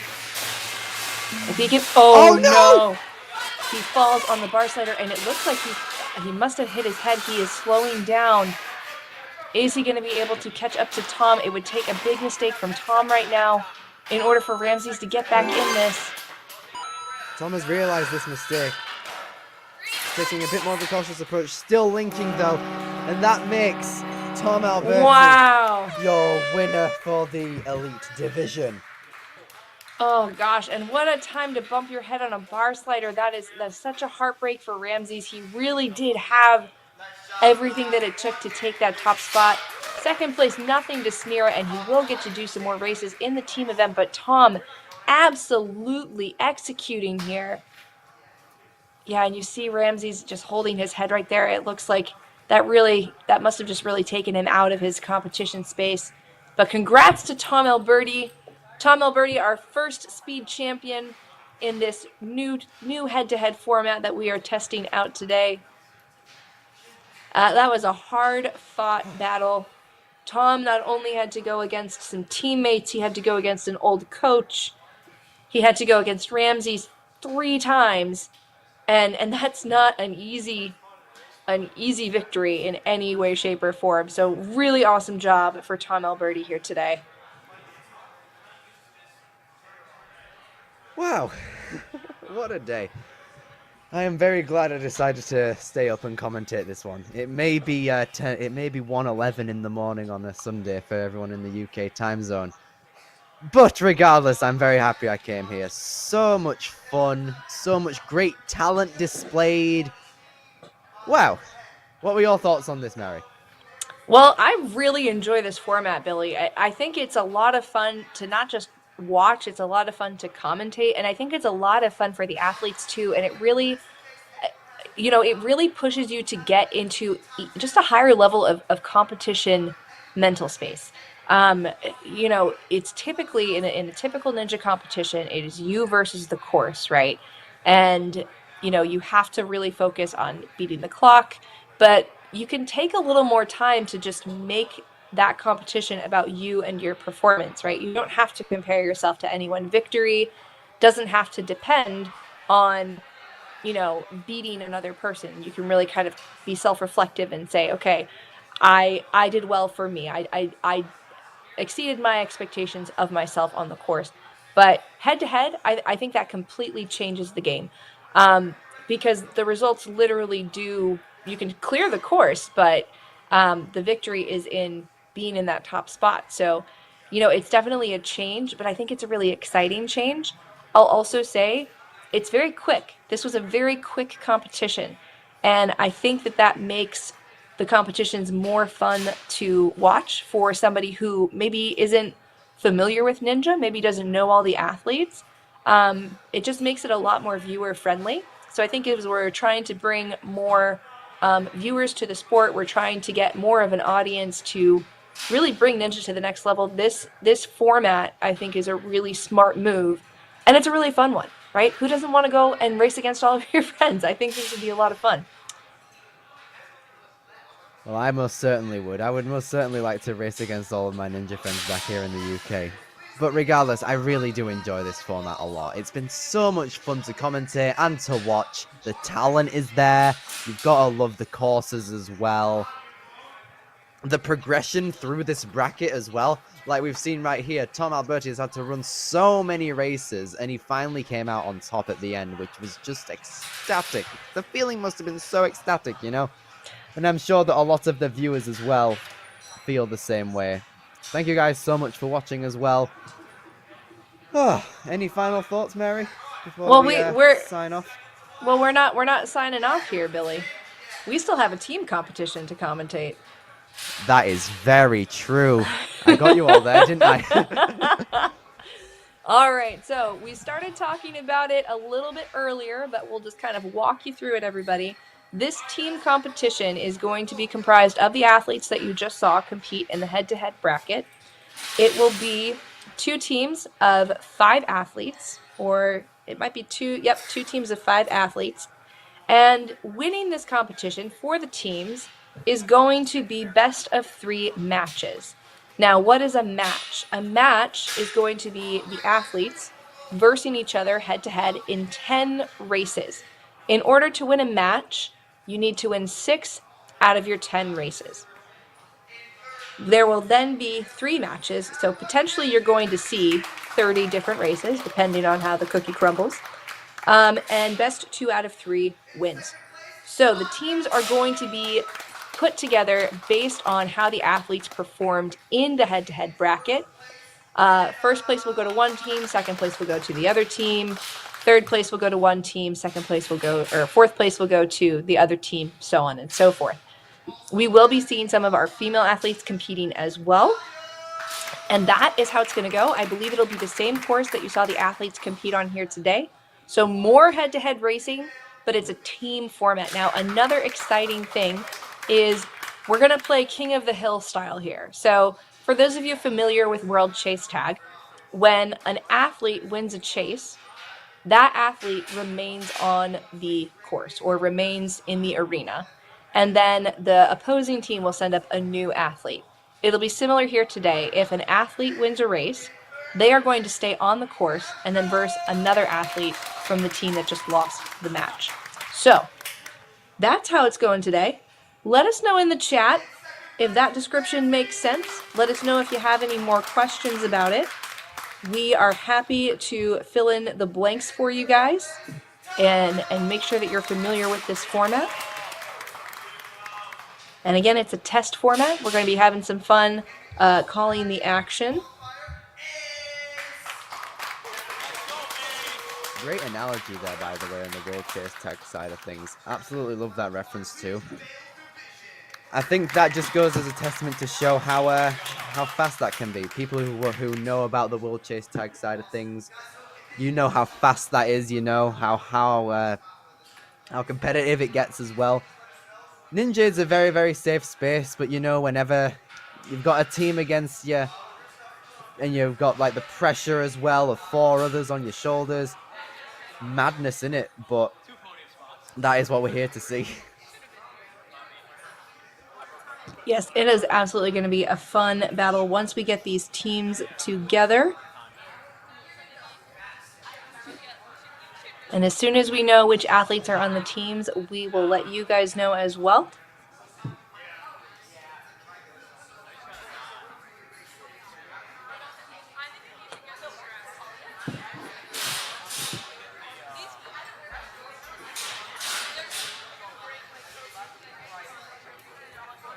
We are going to take a quick break here and we will hear from some of our sponsors. We'll talk through some of our favorite sponsors of not only a lot of the Premier Series, but also of this head-to-head racing. So Ninja Works, the ultimate in ninja timing systems. They make running a competition super simple, super easy, and also very professional. We're super excited that they are partnering with us for this head-to-head race. Pretty phenomenal. Make sure you check out their website if you are thinking of installing a NinjaWorks timing system in your gym, which, by the way, if you have a Ninja Gym, you absolutely should. So we'll see you at ninjaworks.com. Absolutely. Super special to have you guys on this truly great league. And also, you know, the ocean, yeah, kind of a big thing around the world, you know. It definitely needs some help around the world cleaning, and thankfully one of our elite ninjas, Enzo Di Ferrari Wilson, has a message for all of you here today regarding it. Please do take a look. Ocean Needs Everyone is celebrating 5 years of saving the oceans.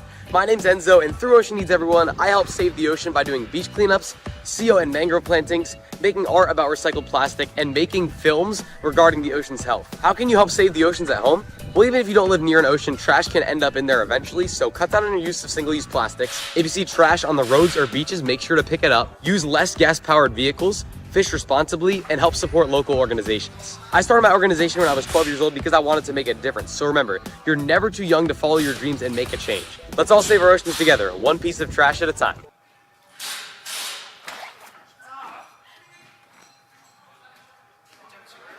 Another one of our sponsors is DGS Ninja. You have seen a lot of the DGS obstacles in our competition here today, notably the quad steps, the lily pads, also some of the fidget spinners and discs. We are so grateful that DGS Ninja is not only a sponsor, but they also sponsor athletes. So right here you see Addie Herman. She's a DGS athlete, and that is your 2023 World Ninja League champion. So super excited to be partnered with DGS Ninjas. Please go take a look to see all of the different obstacle options that they have. They not only design their own, but they also partner with athletes and obstacle designers all across the globe. Notably, Barn Built from Matt Bradley Ninja, Brett Sims, and one of the athletes that we saw competing here today in the head-to-head racing, Kevin Carbone. Kevin Carbone, most well known, of course, for his invention of the wing nuts, a ninja staple. If you go to a ninja gym, you're going to see a wing nut, and that is the influence of Kevin Carbone. He has so many phenomenal ideas that he's been able to partner with DGS Ninja on, so we are also excited that they are one of our sponsors. Yes, absolutely. Super happy that DGS is with us. Super, super happy. Now, also, we have a word from Joseph Rouse, another one of our elite ninjas, about slap chalks. Please do take a look at what slap chalks is. Has this ever happened to you? Where's my chalk bag? Ooh, I have a solution for that. Slap chalks! You take the chalk ball, put it in the mesh pocket, zip it up, slap, and get your chalk. Slap chalks are made right here in Springdale, Arkansas at Interform, the small batch manufacturing company. We're helping our community and providing local jobs to minorities and women of diverse backgrounds. I'm Joseph Rao, Ninja Warrior, Rock Climber, and the CEO of Slap Chalks.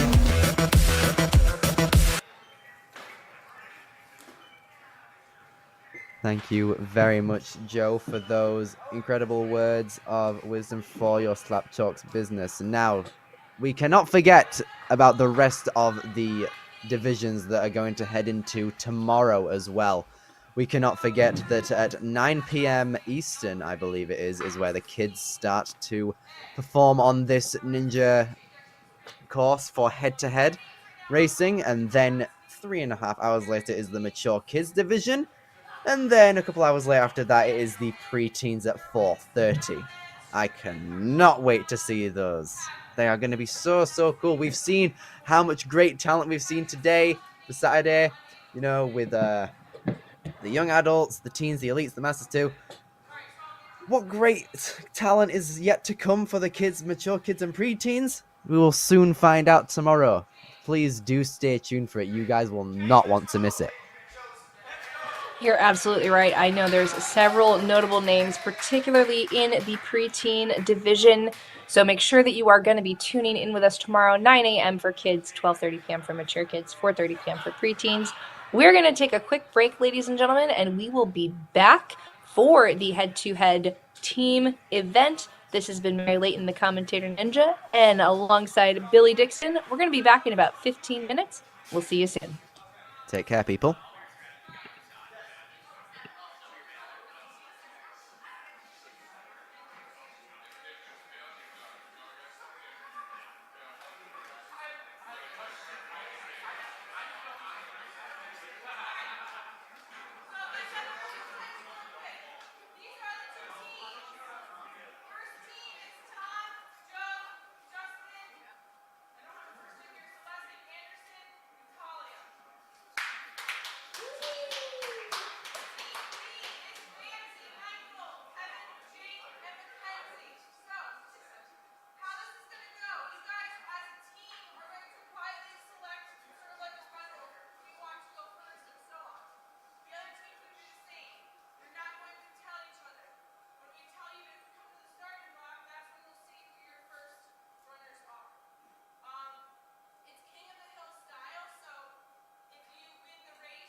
Jake took over.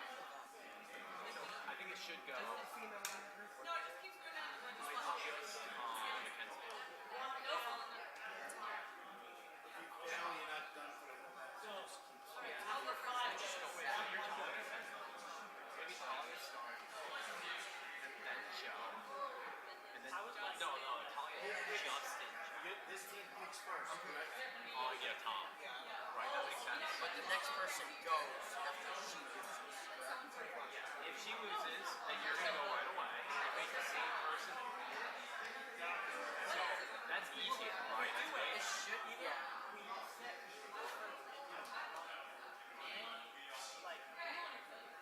Oh yeah, we can put Joe second for.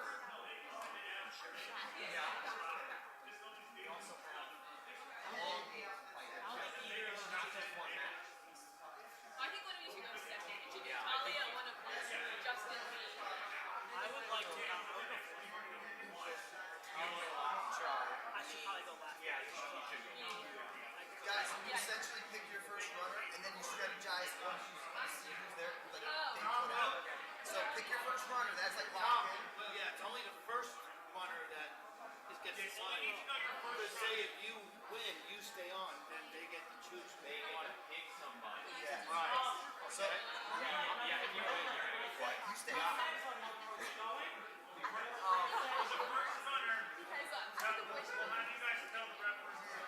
they probably won't. Man, no, I wish you were on this. Probably I would help so much. I am pretty fast. like now. Or The quicker we go now, the less pressing. Yeah. No, because if you go first, you're gonna send out another power right away. No, it's Yeah, you gotta go. What do you gotta go? I think first and last is Spot.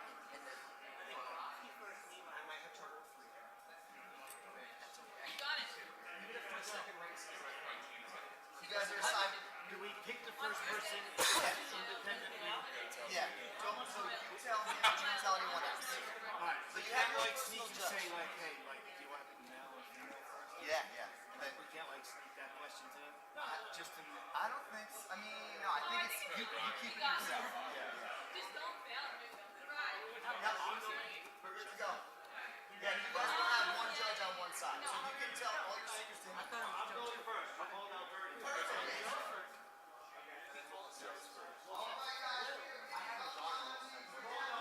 I'm gonna go for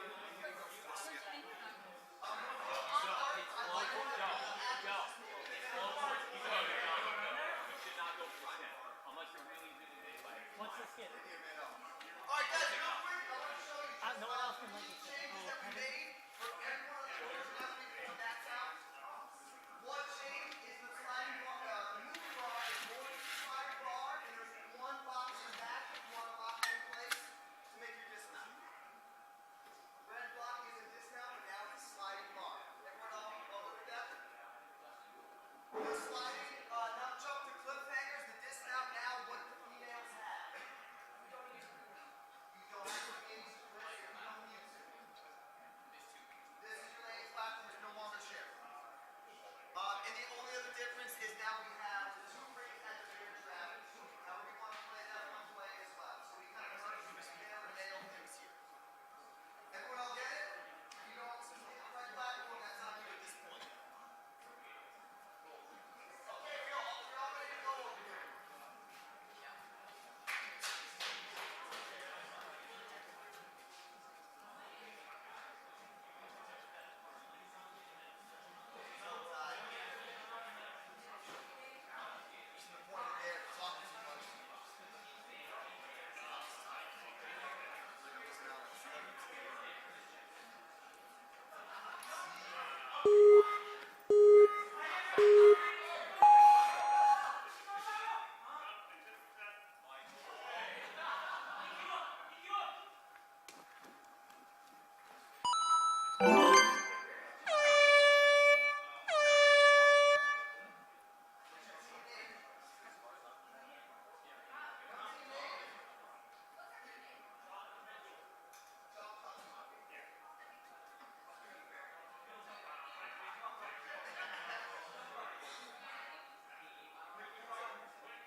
All right, Alrighty. ladies and gentlemen, here we are back again for the team format. Here we go. A familiar sight here. First off, we've got Kevin Carbone and Joe Moravsky on the start line.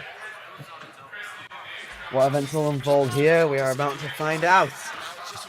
Yes, welcome back, everybody, to the head-to-head racing test event with World Ninja League and Ninja Mania Danbury. It is me, Mary Layton, the commentator ninja, and who am I commentating with today? It's Billy Dixon. Hey, Billy That's Dixon, me. how are you doing? Very, very good. Happy to be here. Happy to see this new format take place. Happy to see Ninja versus Ninja back on this very, very nice league we call the World Ninja League. We've got to love a bit of head-to-head racing over in here. Love it. So we are moving into the team event. These are the athletes who were placed on teams based on their results from the head-to-head bracket. And a familiar matchup, Kevin Carbone versus Joe Moravsky. This happened early on in the competition. Kevin almost besting Joe. We'll see if he can keep up. Right now they are neck and neck. Skipping the rope for Kevin so quick. Can he stay a locked bit more of an in? edge there, practically overshooting the platform. That's actually going to result in a retry, it looks like. Oh, what happened there? And Joe is stopping too. I wonder if something wasn't reset. Ooh, actually, Because that they might be the case. they are both headed back to the start platform. Now that is unfortunate because Kevin actually he skipped the rope when jumping off of the TikTok, and that was actually a huge advantage for him. He came out way ahead of Joe, but now that Joe's seen that, I wonder if he's going to take the same approach. I don't think we saw Joe do that earlier during the head-to-head races. No, So- well, Joe, my main concern is, would Joe even have seen that, being so in the zone and focused on his own race? He may not even seen Kevin at the corner of his eye. It looks like, oh, that was literally just a fail either way. It looks like that, oh, well. Oh, that's right. It is a flow format, ladies and gentlemen. So as soon as you fail,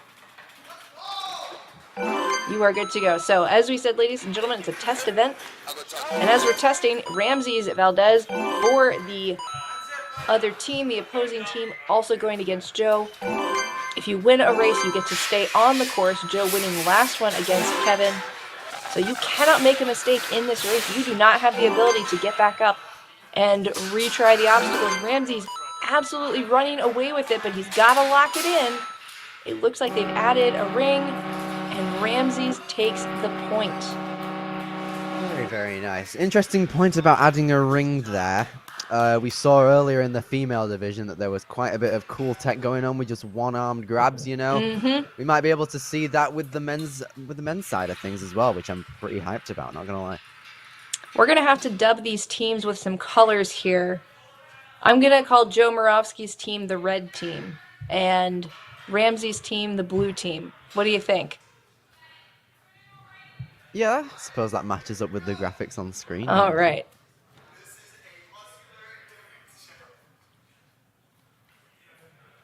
So we're going to get ready to go into our next race. Now remember, this is a best 2 out of 3 matches. A match consists of 10 races, head-to-head races. We're on to the next. It is Anya against Ramses.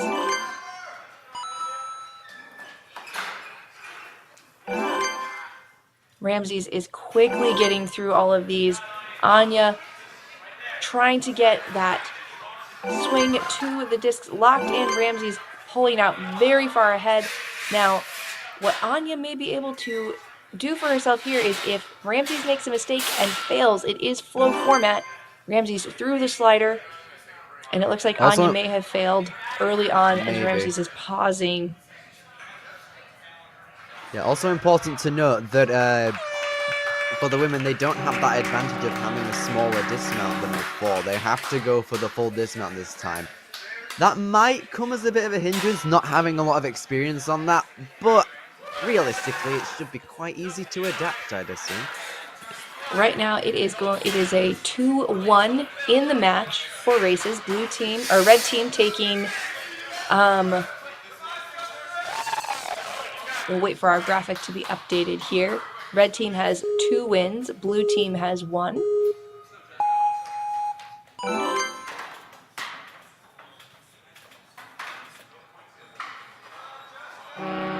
Oh man, and that is a shock for Ramses.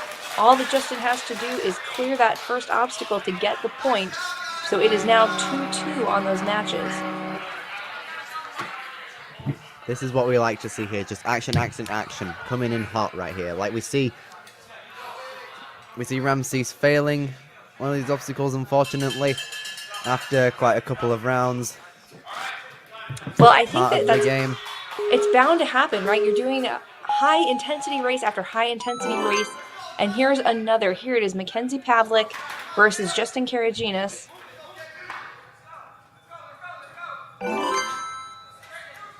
Both are about even at the moment.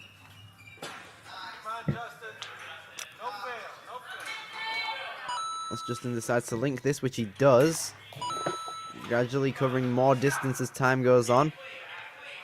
Quite a bit of a lead now for the... Nice grab there onto the rope. Pulling ahead. Oh, it looks like... Oh, he's still going. Still in play. Maybe a bit of a mental block there. Just to keep going on. Mackenzie is still in this. She is still fighting for that finish. Oh, interesting to note that on the slider there are no stoppers there, so there's no need to hop. But oh, you can see Justin taking maybe a bit of a strategic breather, maybe. Unless that is what it looks like. It looks like Mackenzie is still coming, and he is taking a breather before going to the sky hooks. And now Mackenzie is making it. There we go. We see that tech coming in hot from Justin. Right on cue, basically. Clears. Just as Mackenzie falls. Now, for the viewers, if you're curious about the scores at the bottom of the screen, we do need to have 2 wins in a row for a point. So essentially, if the winning team is not the team that won the previous race, they're not going to take a point. So it's kind of like volleyball scoring, if you will. So Justin would need to win again in order to secure that point.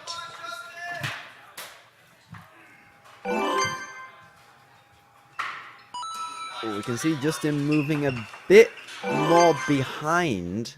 You can see maybe a bit more of that fatigue. Ooh, bit of a dodgy dismount there, but regardless, still moving onto the pendulum. Michael is so quickly moving through the course. We saw this from him the entirety of his competition in the head-to-head bracket. Now here in the team competition, he is absolutely proving to be a valuable team player here. Also interesting to note that the cliffhanger doesn't seem to be in play, which can lead to just a more speedier course overall, because I think, oh, sad times for Justin as he misses out on the buzzer and the bear trap movement, I think that was. But yeah, with the cliffhanger not being there, I suppose that adds for more of a speedier approach to things, because considering you have to essentially stop your body weight shifting so much on cliffhangers, can just lead to more if you just like carry momentum so much through the dismount. You're going straight across the balance into the skyhooks, which can lead to a very nice race there. Now we see Tom coming in hot against Michael. We saw Tom a lot in the last round. Let's see if he can carry that success into this team format, and he is so far, tying with Michael. Michael looking really quick, but Tom is narrowing that gap. And again, nobody can make a mistake here. It is fall and done with the slow course format. You got to be careful on those lily pads. This is where Tom has fallen, and Tom falls again. Giving Michael Basically the final step as well. Wow. This is what we came to see, ladies and gentlemen. I'm sure all of you at home and all of you just watching in general, loving this so far, I must say. Lots of races that have happened. We have had 6 races now. Believe so, yes.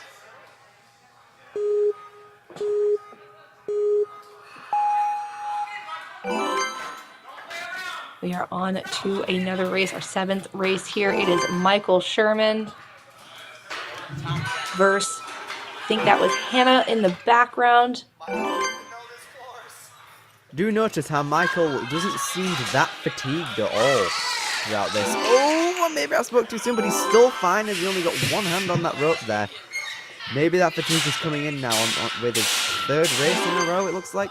Oh, and you are absolutely right. He just missed on that dismount, and you can tell he is tired. He has taken a pause there. And if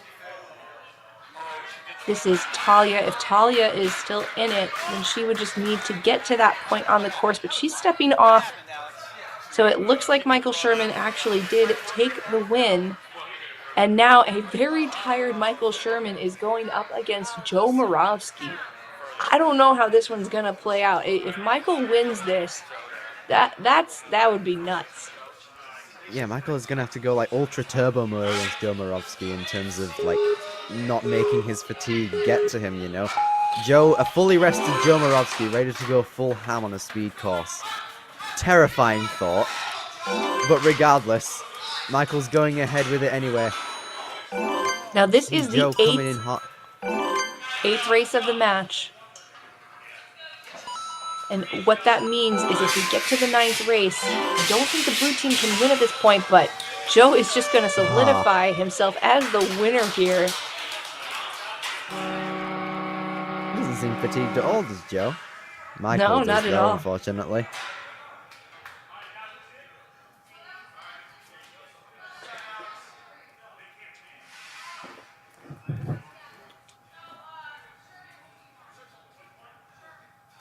It races in now.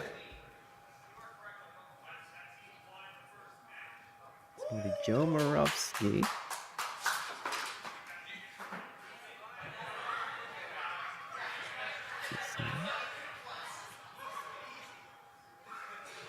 All right, and so with that, everyone, the point here has gone to the red team. So match point red.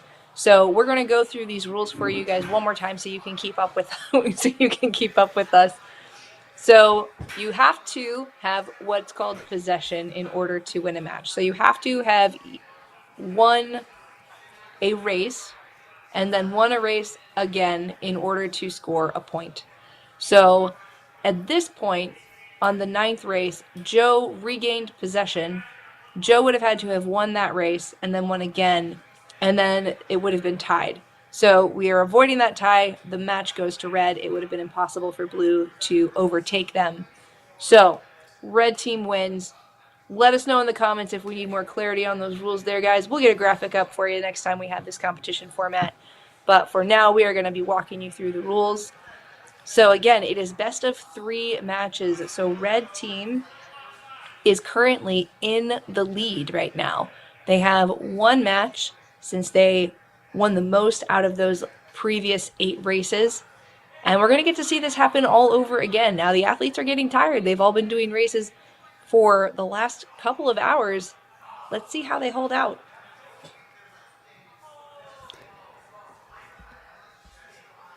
I would assume they would hold out quite well, you know. I mean, after all, today as a whole, they have gone through so many races. Every athlete here we've got.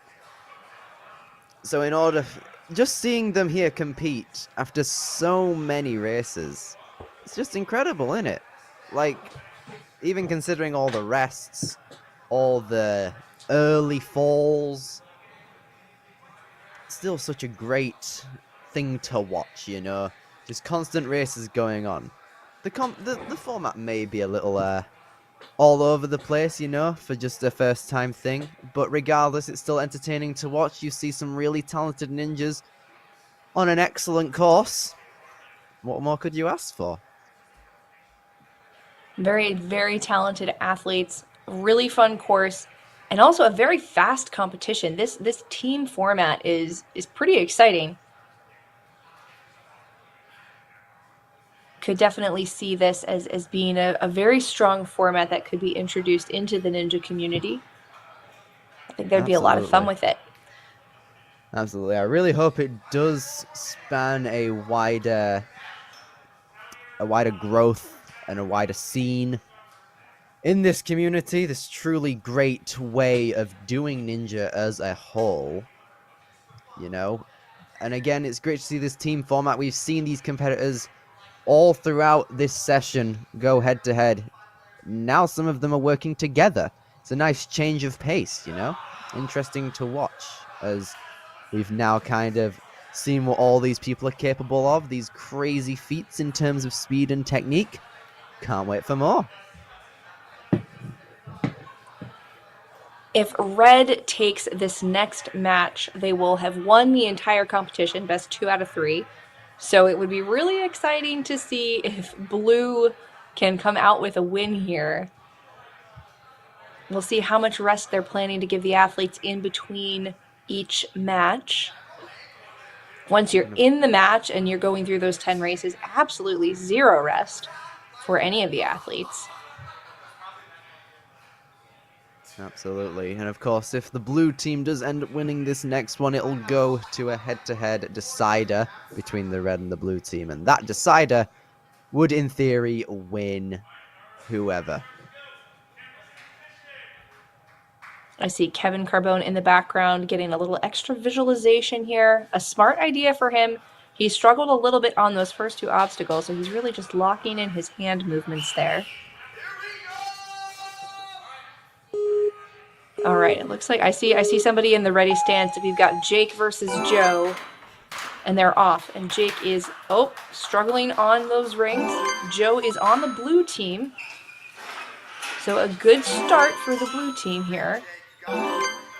But Jake is catching up, and if you'll remember, Jake had some great tech on the slider, but the slider has been adjusted. We'll see if he can still get through. Joe quickly through. Oh, but Joe goes off the dismount. Looks like he overshot it. Oh, it's a start-finish platform, Joe. What are you doing, man?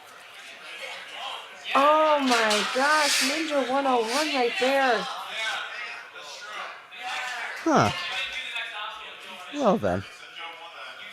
Well then, indeed.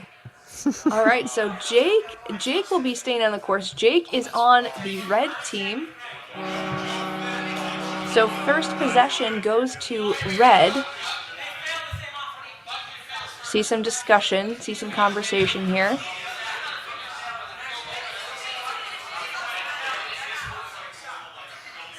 Now, I wonder, though, because Joe went off the platform, he didn't not complete the bar slider obstacle.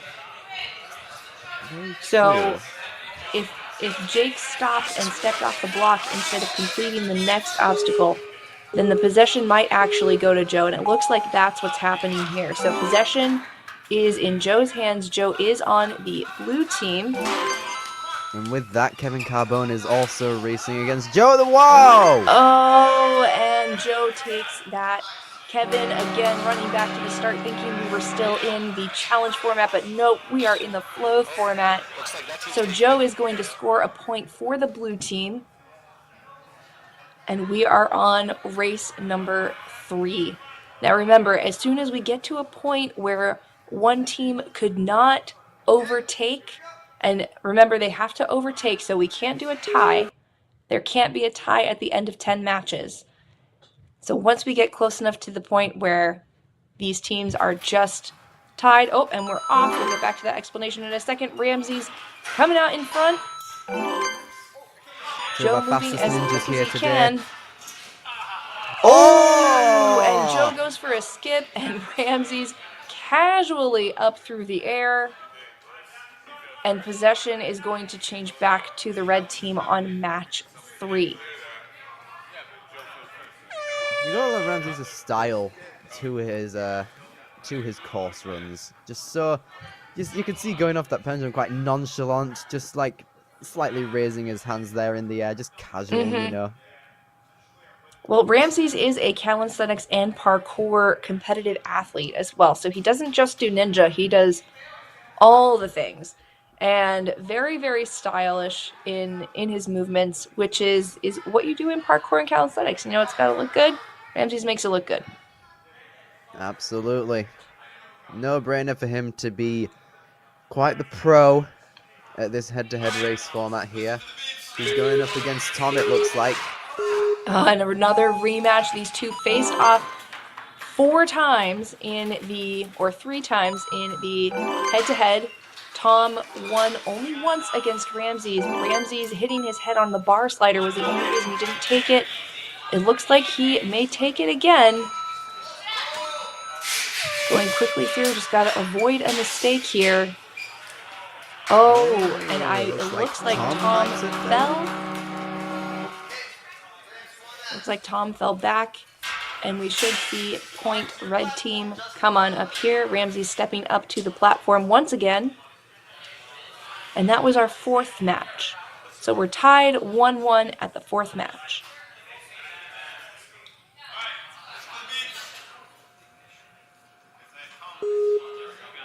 Ramses versus Justin Karaginas. Now, I do think that Justin has a tall order to beat Ramses. Ramses already pulling out, but Ramses is tired. He might make an early mistake. Justin working as fast as he can on to the tornado. Ramses looking a little bit less fluid than he was his past couple of runs. And here's Justin, not that far behind.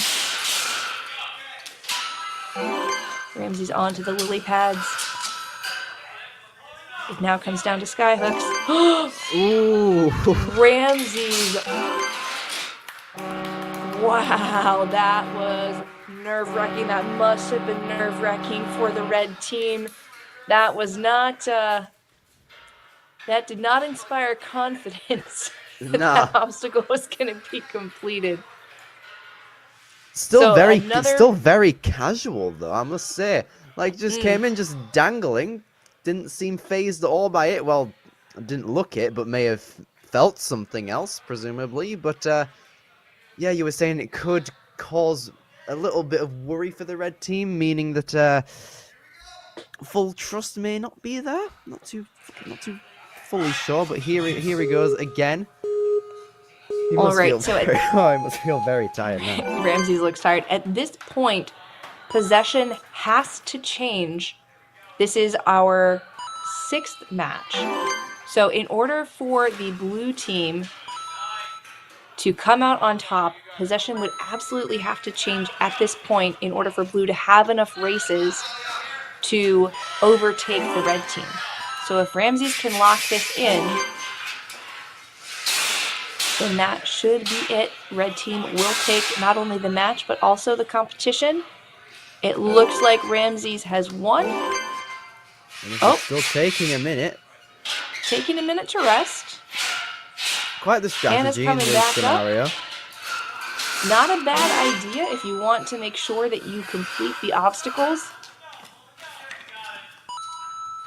Practically walking across the obstacles now, taking as many breathers as he can. Ramses is tired, but he is still on top. He has taken that 3rd point for the red team. I think we're giving Ramses MVP today. What do you think, Billy? I fully agree with that. Look at how many courses he's run today. Having to also represent an entire team of 5? Come on, man. It's a no-brainer. MVP for today. Absolutely. All right, so I don't think we're going to have another race. We will double check with the standings back here. But at this point, that being the 6th match. Oh, it looks like we do have one more. Looks like he's still in it. Perhaps one more.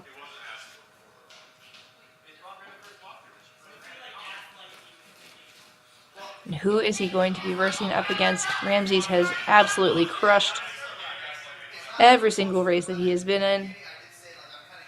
And it looks like it is going to be Anya.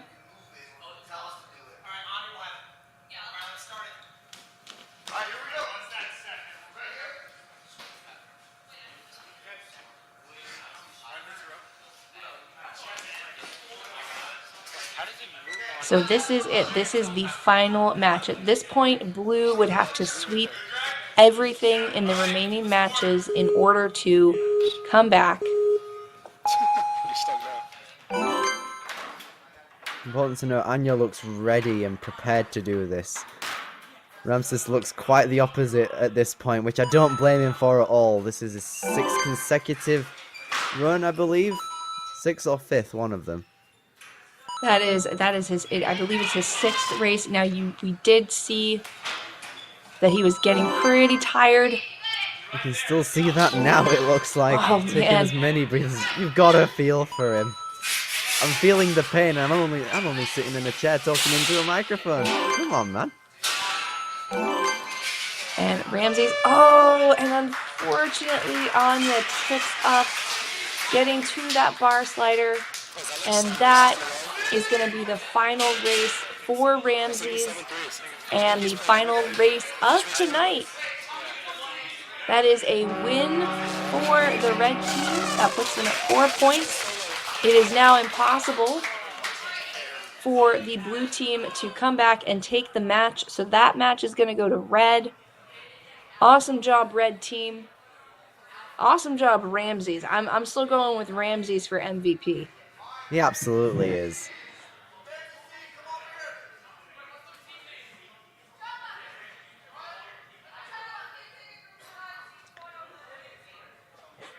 So again, everybody, this was a test format. We're testing out this head-to-head racing. We're testing out the team competition. It has been great to see all of our athletes who compete here today giving this new format a try. And if you enjoyed the action today, don't worry. We've got more tomorrow at 9 a.m. It's going to be kids, 12:30 p.m. mature kids, and 4:30 p.m. it is going to be preteens. Just taking a look at the preteen division, there are so many phenomenal athletes who are going to be coming here and competing. Grayson Rukus, notably, as well as Simon Gelman, Hunter Chance Jibo, Lucas Savage, Sebastian Robidon, Jake Rotzman, lots of athletes that you saw in the Premier Series, and I am only naming a few. On the ladies' side, Lola Rukus as well, Riley Hunt, Grace Charbonneau, Claire Danner, lots of athletes that you are familiar with from Premier Series. They are going to be out here competing today. Competing tomorrow. So take note of those live stream times. We'll be back with some more head-to-head action. This is Mary Layton, the Commentator Ninja. I am signing off for the night. Billy, why don't you take us out? I've been very, I'm elated to be here, you know. Absolutely loved it here today, mate. So much fun. I cannot wait to get behind the microphone again. I'm not here tomorrow. That'll be the rest of the team's job. But from today, I've been Billy Dixon. We've also had Mary here as well, and we will see you all very soon. Thank you all so much for watching. Take care, peeps.